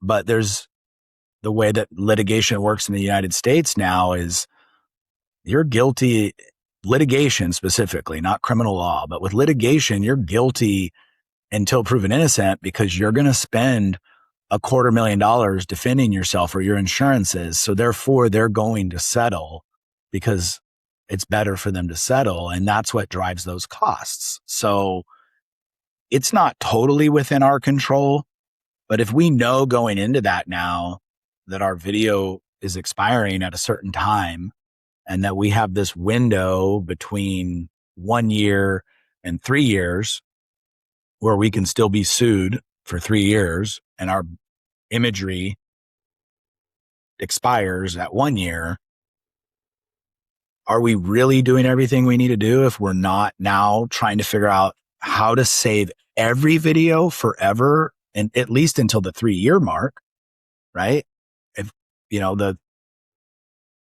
the litigation opportunity is expired at 3 years, our retention policy has to be 3 years, where we all assume that a claim is going to happen at 50 days or 30 days or 2 days. And maybe 85 or 90% of them do, in that you make your agency better through that. But there's still an exposure there. And I know it's something you want to speak about is our insurance is expensive, but we're losing market. We're losing markets, and the insurance companies have to be profitable on our industry to sustain the risk. Yeah, James, you're 100% correct. And unfortunately, I think you and I both realize that some of these claims are potentially or intentionally, they wait to the end of these periods because they're hoping that we don't have those videos. They're hoping that we don't have that information. I can't see any other logical reason, to wait 2 years after an incident happened to make a claim on it. But one thing that we do have to continue to enforce in our industry is you got to be prepared to fight these claims, just like you said, because every time that we don't fight a claim and we truthfully were in the right, it establishes bad case law, inaccurate case law, I should say, on that incident. So, and every time we fight it and we win, it establishes a case law in a different direction. So it's very important for our industry, especially in something this tight is and tough as breach of peace, because we don't know enough about it. It's so vast on what it means and how it relates to the repossession industry as well as many other industries. But every time this happens, if we're not fighting back and our insurance companies are just settling because it's easier, hey, you're going to spend $20,000 to fight back, but we can settle this claim. They want 10 grand off the top right now, and we could settle it. Might sound great. Okay, I'm going to save $10,000, but you're basically saying to everybody else that this happened. It's not. You're not saying I'm guilty. It's going to be established as something different, and that's another claim against our industry.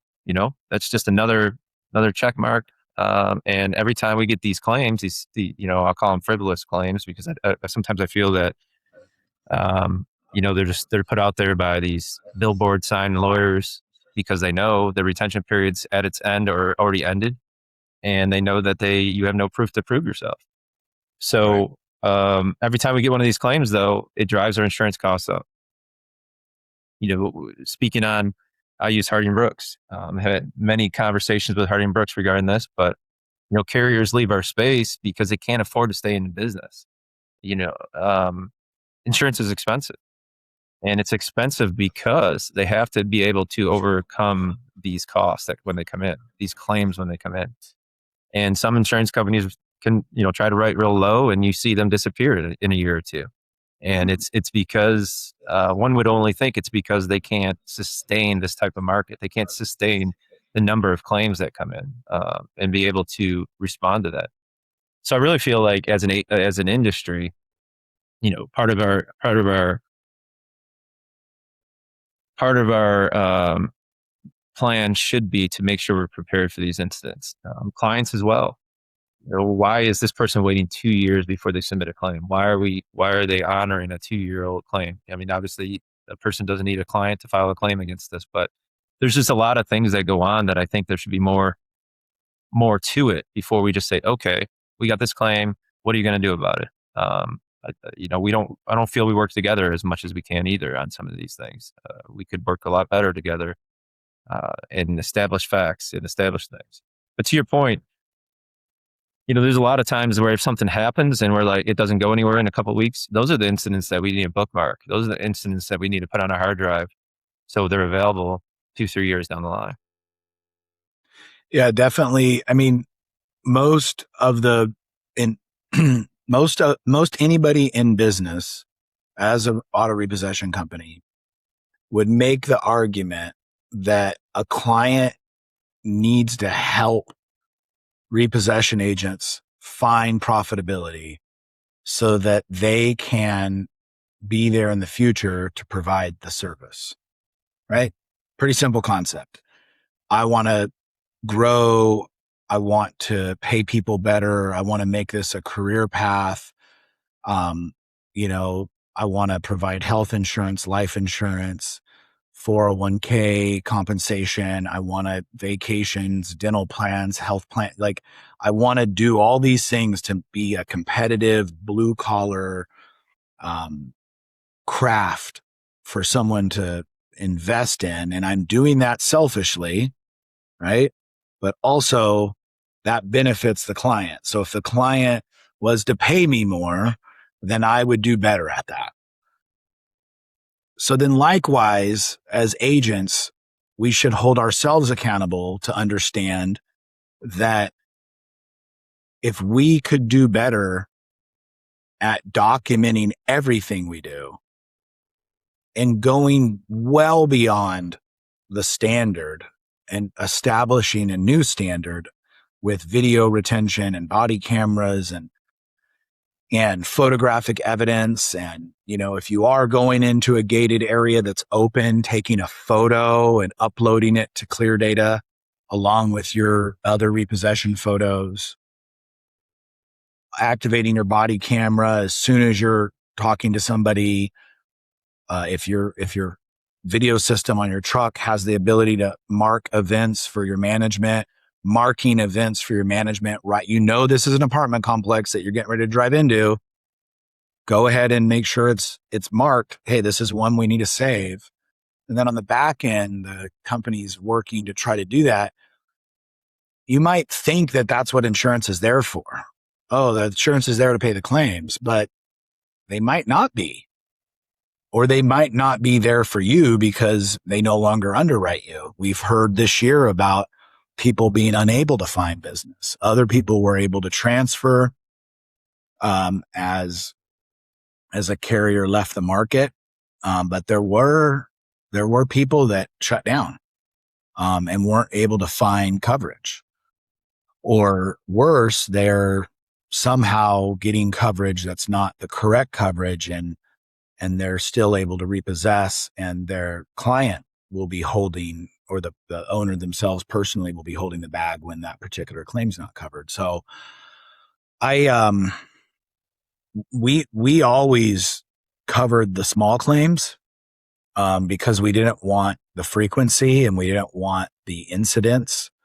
There are some problems with that, right? You don't want to like prevent the insurance company from helping and backing you up.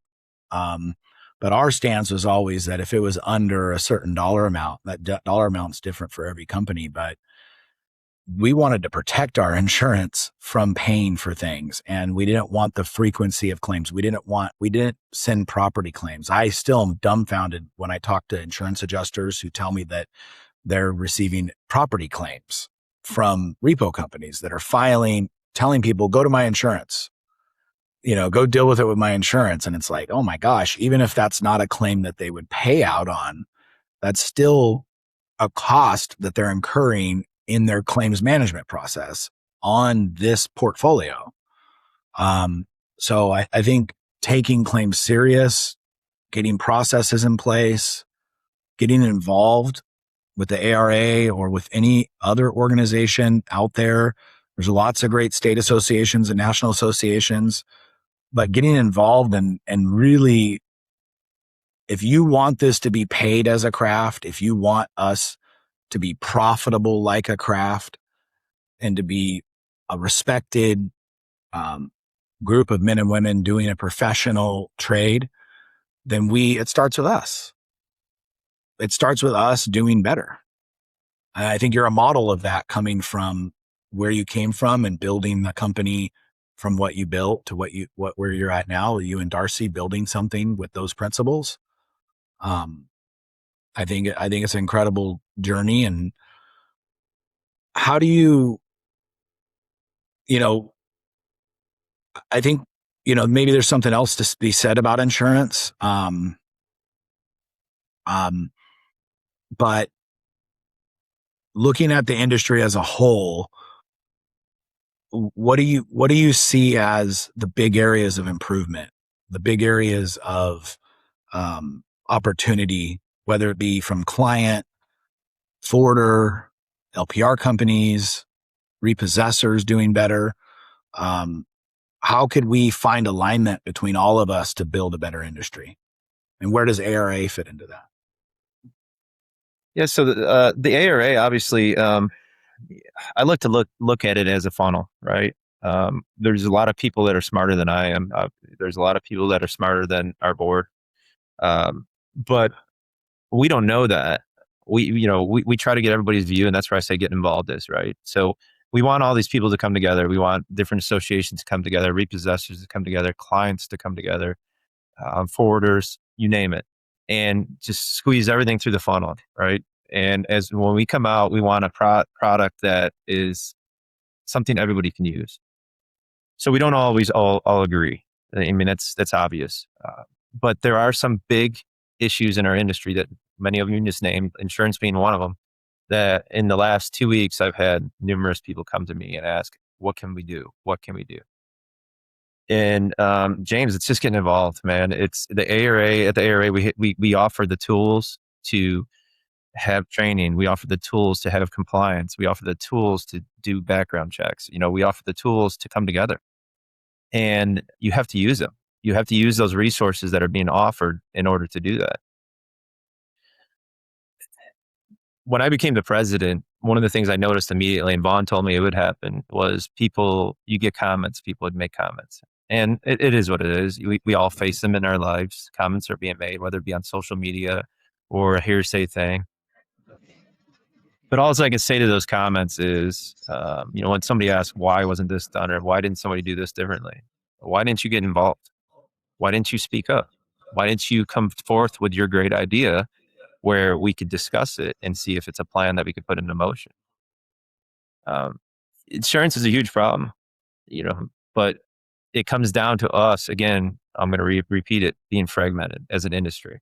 We need to come together and find out what's most important. Why is it today, James, that we still have clients that say, I need X amount of insurance, and then another client says, I need X amount of insurance, and they're vastly different. There should be no reason why, unless you're dealing in high-end vehicles or you're dealing in some type of different collateral that we're not accustomed to handling every day, that insurance should be that much different in what they require us to have. Right. But that's just one example. I mean, we have 2 LPR providers now. You and I have had many discussions on this. And we love it. We love to have that ability to pick and choose who we would like to work with. Unfortunately, these 2 systems don't communicate, and we're relying on a technology source that's at this point doesn't communicate the 2 systems with us. So it poses all these other challenges.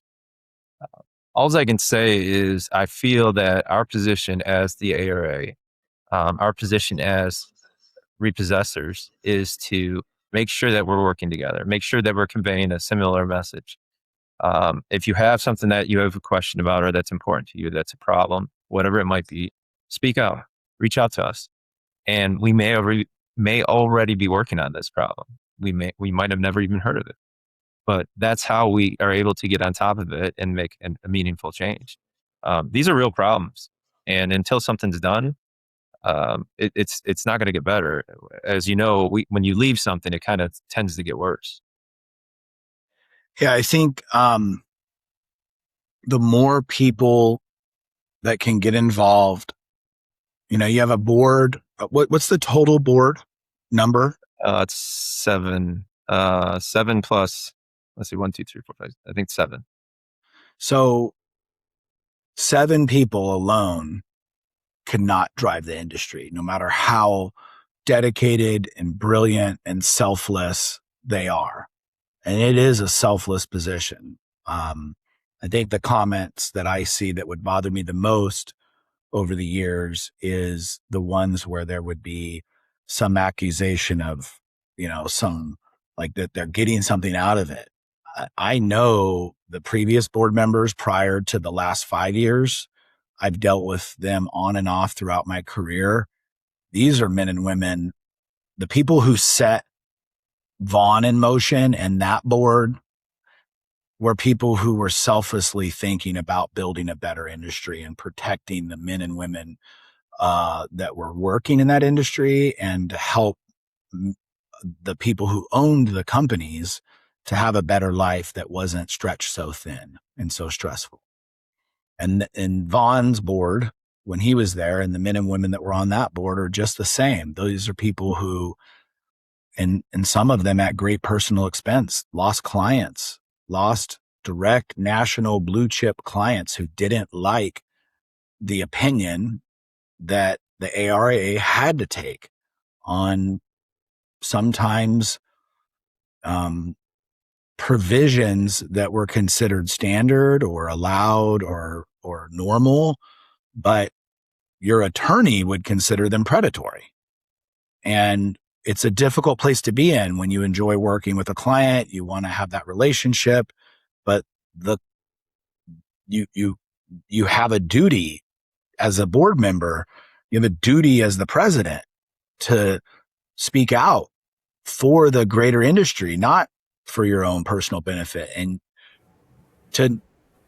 I think that if people got more involved, and I'm not discouraging anybody from giving their opinion, This is a beautiful thing about our country, right?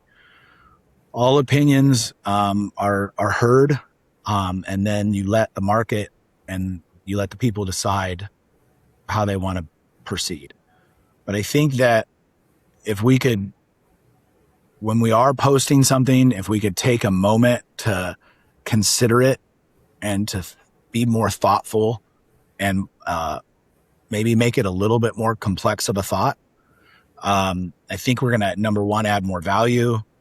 Two, we're going to look more professional, right? Unfortunately, many of the groups, the Facebook groups that are out there that are getting a lot of attention from clients watching them, best believe those clients are in there watching them. It sort of drags down, in a way, it sort of drags down our image in their eyes. And so it's one of the first things that always gets brought up whenever we try to have a thoughtful conversation is a lot of times clients will bring up those sort of public criticisms and those sort of things. So it's not to say don't be vocal, because I think those Facebook groups have had positive effects. Even if they were done in negative ways, they did have positive effects. Obviously, pressure in that way can elevate conversations. So it's not to discount their value, but that if you're that vested in posting a message, and take a moment to take a extra moment to be able to like make that opinion a little bit more valuable to the people that are going to read it, right? And then also recognize that posting a message and it lives there forever and people are going to see it. And it reflects upon the whole community, not just yourself. And then I guess final would be come to NARS. Go to the different trade. There's other association meetings. There's chapter meetings. There's state level meetings. There's a lot of different ways to get involved. Not all of these events are multi-$1,000 tickets, right? There's only very few national events where you have to pay that kind of money to attend. A lot of them are free. A lot of them are just part of being a member of the organization. And you may get a different perspective. You may learn and take away a lot of information that will make your business better and give you a different perspective, and get involved, come out, help. If we're doing it wrong, I say we're loosely, I'm not a board member, but I'm friends with most of the board members, most all. And I respect the other ones that I might not know on a personal level. Come help them. Pick up the phone. Their emails are on the website. Reach out, send them an email and say, hey, I want to help. How can I help you? I want to do something to help. Put me on a committee. They're going to put you on a committee. They're not going to keep you off a committee. They're going to gladly get additional help from you. So get involved and help make a better industry. Help us put the weight behind it with one more voice. Yeah, those are all good points, James. I've been saying it for years. You have to get involved. If you're not, there's no sense of you posting something and not be willing to stand behind what you posted. Goes to like the anonymous posts. If you're going to be anonymous, why post it? You obviously aren't comfortable in saying what you're saying because you're doing it anonymously. But at the end of the day, a lot of that goes to pick up a phone. Like you said, all of our communications online. You can go to repo.org and get my email address, my phone numbers on there, any email. If you send me an email, I'll send you my contact information. Same with anybody else. We have Dom Clegg with the mentorship committee. He does really well with the younger crowd, new people into the industry, trying to get them streamlined, moving in the right direction. You got Amy Bednar and, taking on the new members. Obviously, if you have questions, come on in, ask. Amy will be more than glad to share it with you. But the resources are there. The comments, as unnecessary as many of them are, you're right. They offer a perspective of that person. And sometimes you read it in two ways, right? One is like, why would this person post this? And then the second one, what are we doing that we could be doing more because this person thinks this way? You see what I'm saying? Right. So can we be doing something differently to make these people think that that's not really what's happening? And in most cases, it's not what's happening, but why is the perception as that is what is happening? Uh, it's been a challenge, man. And for me, with the, being the president, I enjoy it. I'm glad I was selected, and I'm glad I'm able to help with the meaningful change that we need. But we work endless hours. The whole board does, and I think that's what people don't understand is we all have our own repossession companies. Think about today. You and I have spent a little over 2 hours together today. And, you and I both have our own repossession companies, so somebody else is handling the tasks that we normally would handle, so it's finding that balance in whatever we do, whether we just come to help out, we attend NARS, we attend, we join a committee. It's finding that balance between, doing what you is required of you and doing what you can to help out. But I think everybody has time. If you have time to post on Facebook, if you have time to invest your time that way, you have time to pick up the phone, you have time to jump on a meeting, you have time to do these other things as well. Yeah, certainly with, with AI now, what could be a snarky post on Facebook, or what could be a client complaint on Facebook, could also just be a prompt to help improve part of your operation.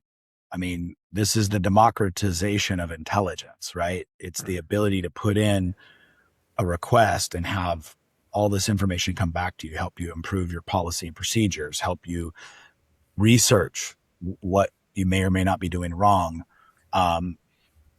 or to even improve the complexity of what the thought is and why, make an argument, make an actual complex argument on why this is done.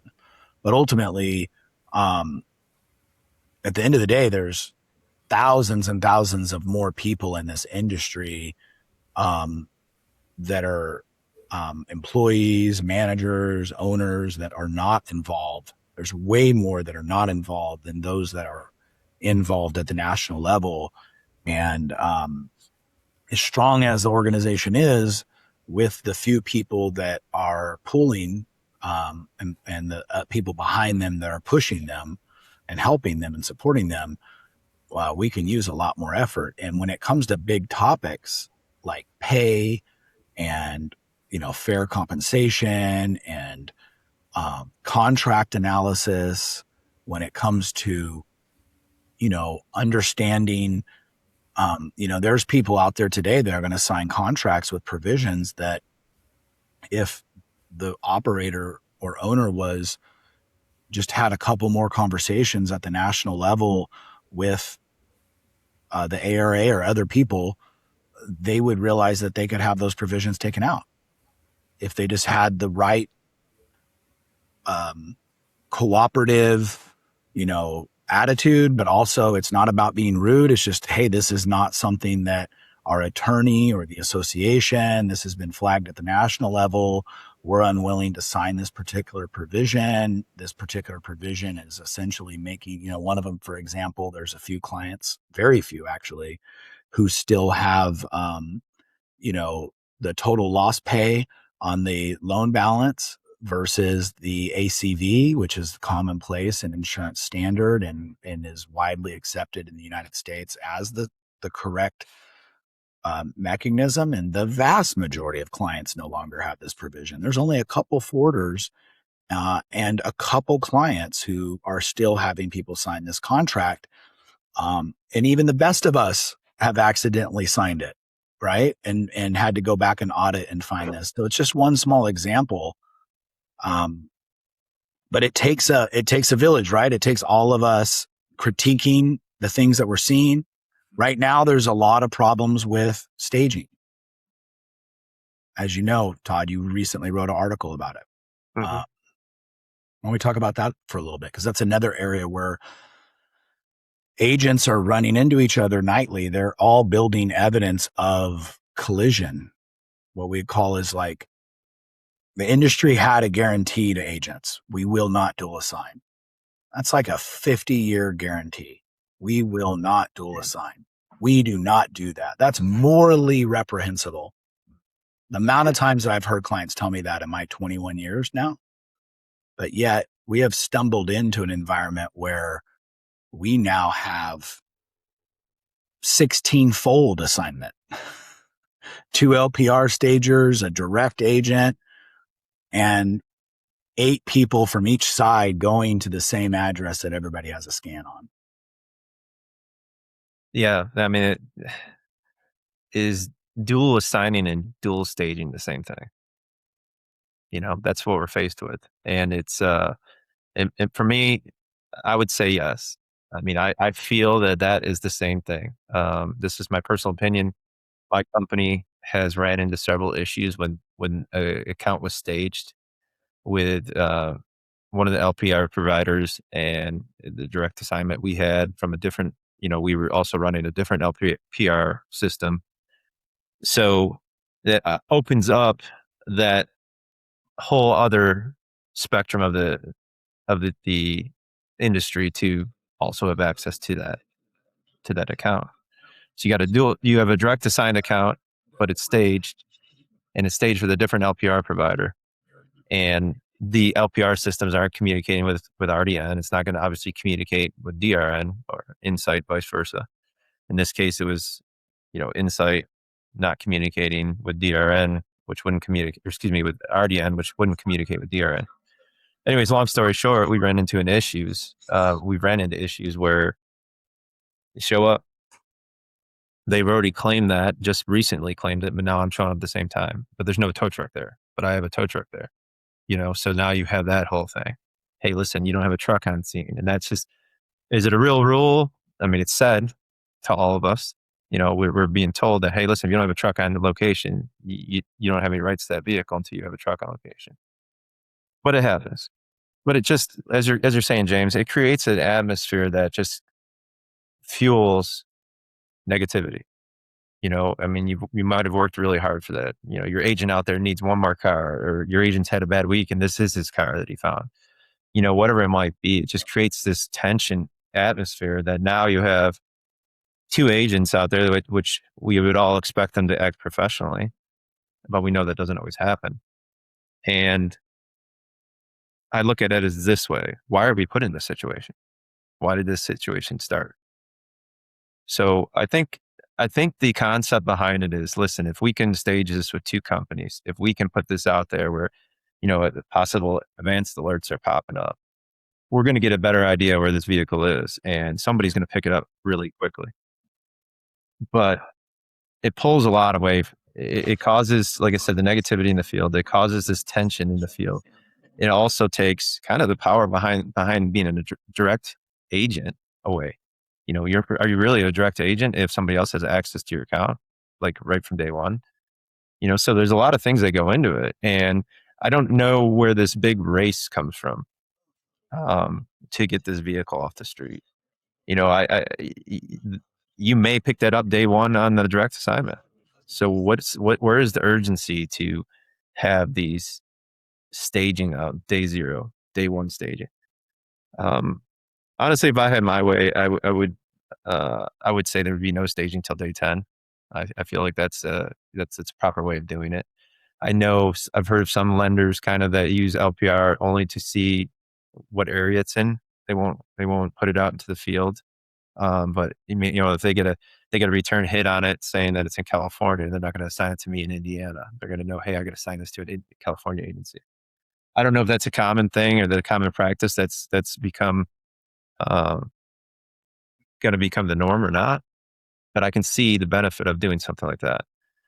But just to put everything out all together in kind of like this, you and I have talked about this washing machine where everything's just sloshing around and whoever gets to it first gets to it. To me, it has no organization, and it's not productive for our industry.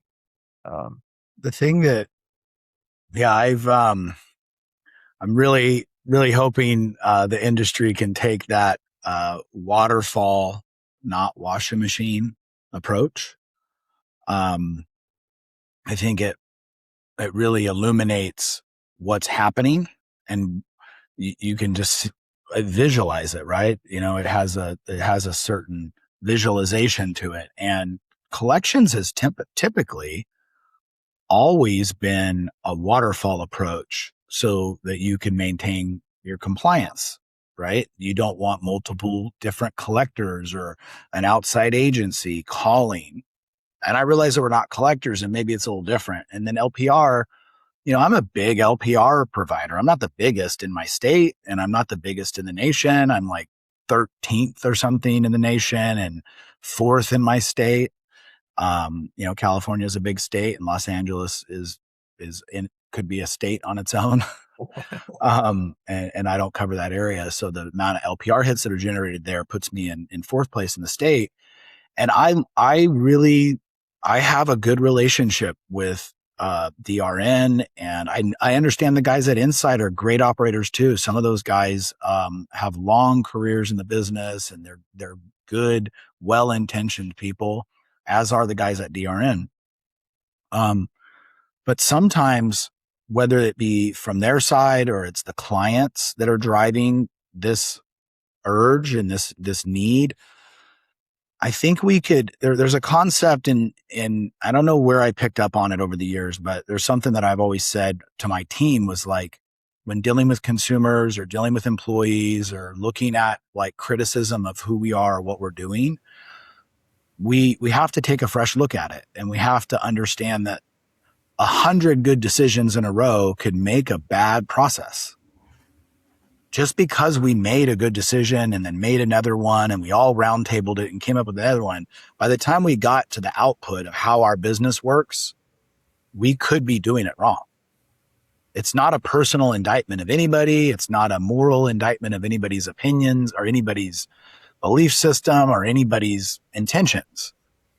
But at a time where California and Hawaiian agents are still paying $7 for diesel, and men and women around the country are paying $2, $3 more than they're used to paying, regardless of what the total is, and the amount of the labor costs, and just translating that labor into an economic output, a paycheck, and being able to afford a home and like all of that pressure. I just can't believe that a client would consciously make the decision to hire and send 5 or 6 people to the same address at the same time. It's not even a good use of resources for the industry. I'm not a mathematician, but I don't need a mathematician to tell me that if an agency has a certain amount of capacity a night, whether that's 900 addresses they run a night or 1,500, or whether that's 100, if they have a sense of desperation that they have to get to all the LPR hits and only the new addresses, it's going to change their behavior. And long term, that's going to mean that we don't get the work on the deeper portfolio that is what the clients really are chasing, is the total recovery rate. So they're shifting the recovery rate a couple days, 5 days, maybe 6 days, 3 days, whatever that average is, they've shifted it. And they're like, wow, look how many vehicles we're recovering the first night. This is so much better. But what they're not, I don't think, realizing fully is the behavioral change that they are implementing across the entire industry. And that behavioral change is going to have unintended portfolio and economic consequences. Forget about a guy making contact for you. You're not even going to get somebody to run an assignment for you beyond, not because they don't want to, not because they're not humble, not because they don't need your business. You have taken away their choice. If they don't we've seen assignments close in 15 minutes. And then we're able to tell through market analysis and PD relationships. We have freedom of information at the state level in California. I can pull every single VIN number of every assignment I've ever had from police departments. This is something the ARA and state associations and more people should work on. There's other market tools available that can tell you, that your car has been recovered by somebody else. There's other ways of looking at it. And it's becoming very clear that unfortunately, and I don't even know if clients realize that. I think many clients think that LPR is this incidental drive by a movie theater and you find a car. But the vast majority of LPR recoveries are somebody chasing an address within the first 20 minutes to 12 hours of receiving a new advanced alert. I'm not sure what Insight calls them, but they're like leads or targeted leads or something. So that concept is that your old scans from the past are on a map because now they're available to be repossessed. It's not an incidental recovery. It's not that vehicle that would never be recovered because no one had the address. Often, if company A has a scan, they have 5 scans. And if company A has 5 scans, company B has 19. And so now you're putting at minimum 2 to 3. In some markets like Dallas, you could be putting 22 different agents heading towards the same address. And meanwhile, you're saying you have a direct first strategy or you have a forwarding strategy and that LPR is just an addition to this, but it's not. Everybody's going to the same one. So I think we have to have a thoughtful discussion. I love LPR. I love technology. I'm a dork when it comes to technology, right? Like I want to employ this technology and I'm not trying to shake up and take anybody's profitability or cause any major shifts. I think we just have to have a considerate thought on the safety. What are the effects for the consumer if 4 or 5 different agents are showing up to their house at the same time? I've seen dozens and if not hundreds of pictures of this incident happening with multiple trucks at the same location. What does it mean if 10 people run the same house in one night? Is that a proper use of resources? Is that a proper treatment of the consumer? Right? There's so many challenges for it. And I think we've just stumbled into this and we haven't really thought. I think we're all stuck. We're just all stuck in it and no one really has an answer. You hit the nail on the head, James. I think the biggest part of that is safety and consumer protection. Obviously those situations turn into breach of peace real fast, unintentionally usually. But, also, we're not real good as our agents in the field aren't real good as, noting things. Sometimes we got to remind them. Sometimes we get them in different forms, emails, Slack messages, whatever. But, agent A runs this address and guy comes out with a gun, tells him to leave. Agent B now is just around the corner because he's got this advanced alert or he's got it's dual staged and there's an indication the vehicle's there. So agent A leaves and he goes someplace safe to start his update. Now agent B is pulling up and the guy's like, I just told you, if you come back, I'm going to shoot you. You know what I'm saying? So there's a lot of problems. And like you said, I think this is a conversation for a different time, but it's a conversation that has to be had. I would love to see both LPR provider on a call with you. I'm not sure we'll ever achieve that, but that would be awesome if we could, because number one, we could gain some knowledge on really where a lot of these things are coming from and how things work on their end. We only see it from what we see it. We only hear what we're being told generally in an official environment. I'd like to really know. I mean, I'd really like to know what drives these methodologies, these different type of strategies. And, it'd be really great to hear that from their point of view. I had a call recently on the topic with a major client that does it. And they had some good points. Forwarders have been staging day zero for years. Why is it now a problem? And I think it's a good point is that we've been doing it, but I think it's because we've been slow walking into it and we haven't really understood it. And the more the conversation is developing, we're realizing what's happening. We're realizing the risk. We're documenting, different agencies are documenting these interferences. And then as people build out their LPR relationship with their LPR provider and they're investing in that technology and they're getting better, people are treating an advanced alert not as an, hey, we'll get by it. It might be there. It's like I was saying, an incidental possibility. They're driving that as a actual assignment. They're treating it. They're even in some cases skip tracing and looking for additional wider information on that. And that becomes a great benefit to clients. And that's great. Let's do that. Let's pursue that model.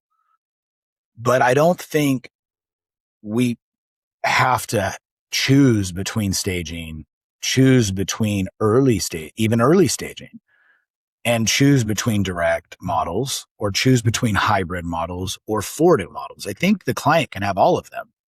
It just has to be a waterfall. And Well, let me say that. they can build a waterfall that provides safety and compliancy. And I want, if you could explain to people that there's no way to put in a incident until you have an assignment. So if there's an incident before you have an assignment, you're not going to have anywhere to put that complaint. Or in fact, if it's not recovered, it goes away. There's not a through line through advanced alerts and through whatever the mechanisms called for insight. I'm unfamiliar with it, but I understand they have the same concept. They actually have a really beautiful system from everything I've heard. But there's not a way to report these incidents to clients. And there's certainly not a way, as you hit on, to action the direct agent or action the other LPR provider. There's not this full circle integration that protects the next agent. Yeah, you're 100%, James. Unfortunately, until we get that assignment, until we claim it, the vehicle, and we get an actual assignment over, and it gets put into RDN or your system of record, you can't say that this happened. You can't report violence. You can't make notification to anybody in there. And as much as you can email, the LPR provider, maybe email the client if you know who that is and tell them this happened. There's no way to make sure that that's getting transitioned to the next stage or put out immediately. In most cases, these things happen in the middle of the night, as you know. So in a lot of instances, if we're sending messages to someone, it's not going to be read till 6, 7, 8, 10 hours later, So it's very difficult. And without having that ability to do that, and that's something we brought up, and I we need to make that a priority, and we continually push it, month after month after month, that there's a communication issue. There's no way to report violence on an account that we don't really have the order for yet. An LPR hit is just that. It's a hit until you get that account over to your company and you get that and opened up within your company. We have no way to communicate whatsoever other than through the initial channel, which might be call in and get the order, a case claim portal of some type, but again, we don't have that ability to make that notification. So it's a real issue. And like you said before, just the communication of both systems together through a common mouthpiece would be awesome. Right. And we don't have that either. So the big thing here is, and we go back to processes, right? Processes and procedures. I talked about growing too fast. We've done that. We've grown too fast as an industry. And as much as we've called on, hey, we want options, meaning another LPR provider, we want options, meaning different ways to claim these cases. We don't have processes and policies in place to handle some of the things that we're currently encountering on a daily basis. So one would love to see that these be stopped until we do have the ability to do these things, because that would be the safest and most protective method. I'm sure that's not going to happen, but we just have to understand that we're not there yet, but we've already gotten there. We're not there yet behind the scenes, but we've already gotten there on scene. Yeah, I think it paints the reality of ARA is that you're not taking an unreasonable position. You're taking a position that, like, this is a conversation that needs to be had at the association level. I'm honored that I'm able to have this conversation with a few different people. I've talked to different people about this on the podcast, and I'll continue. I hope to have a more of these conversations, and I think that the stress and the desperation that it's going to cause is where the industry is going to be pointed at to look bad. And it's going to be like, oh, look at these guys acting unreasonable. And it's like, well, simple, like basic root cause analysis would show you that you're putting them in the position. Like you're causing the desperation, you're driving the behavior. And I think that that's where clients do have the ability not to lean into the worst. I had it said to me that like, well, repossessors already don't run the assignments. They only chase the new assignments. And it's like, I get the feeling. And I understand. I deal with it in my own business, right? It's a challenge in my own business to make sure that we're rerunning, but it's just not factually true that all agencies, especially the ones that are, if you're being benchmarked by a client through metrics and through, KPIs that client sees that are important. There's like lots of different versions of this. They do it many different ways. You have to rerun the addresses. You have to continue to run. You have to put out and, or you may lose the business. And I think that just having a single day between that assignment, a nice little air gap of safety for reports to come in, and then going to the next strategy, whether that be staging through Insight, and then the next one staging through DRN, or vice versa. It stages through DRN. It's allowed to be forwarded, but not staged. Then it's allowed to be staged, but not forwarded. I don't think that it's unreasonable to now that we've fully baked this technology and everybody has it seated, for us to look at it through a new lens and design a system that still provides all the economic output and still provides economic opportunity to the new companies that are, maybe depending on LPR more than an older, more established company, but also doesn't create the wrong incentives and doesn't create desperation in front of the consumer at their home, right? That's the wrong place for a repo company to be desperate. That is actually driving the opposite of everything that clients have been trying to do over the last 5 to 10 years, right? So, yeah. Closing thoughts, Todd. Reflecting on your career, reflecting on the industry and the men and women that you've looked up to, and the future peak leaders that are out there that we don't know their names yet. What do you think? What do you want to leave the industry with personally, as maybe just Todd, but also Todd, the president of ARA? And then what message do you have for people out there, both, maybe start with agents and then we could talk about clients. Yeah. James, this has been an extremely humbling process. Just getting into the repossession industry. We talked a lot about my prior career, and I'll be honest with you, I thought it was the best job there ever would be, and I didn't think I would ever encounter better people than what I encountered in law enforcement. But I'll be honest with you that I'm impressed. From my first hours to today, the amount of professionalism that has entered our industry is just second to none. It is just jaw dropping, and I know you see that yourself. Going from two different environments and starting out thinking we will never be as professional as where I came from. What did I do type thing, to, hey, I can make myself that professional, to watching an industry evolve and become more professional is just awesome. As a president, the only thing, I want to affect change. I want to continue to drive that change. And I think I've started doing that. I've been able to carry that torch that Vaughn had, and Dave Kennedy and the leaders before him, and be able to carry that to where we needed to go.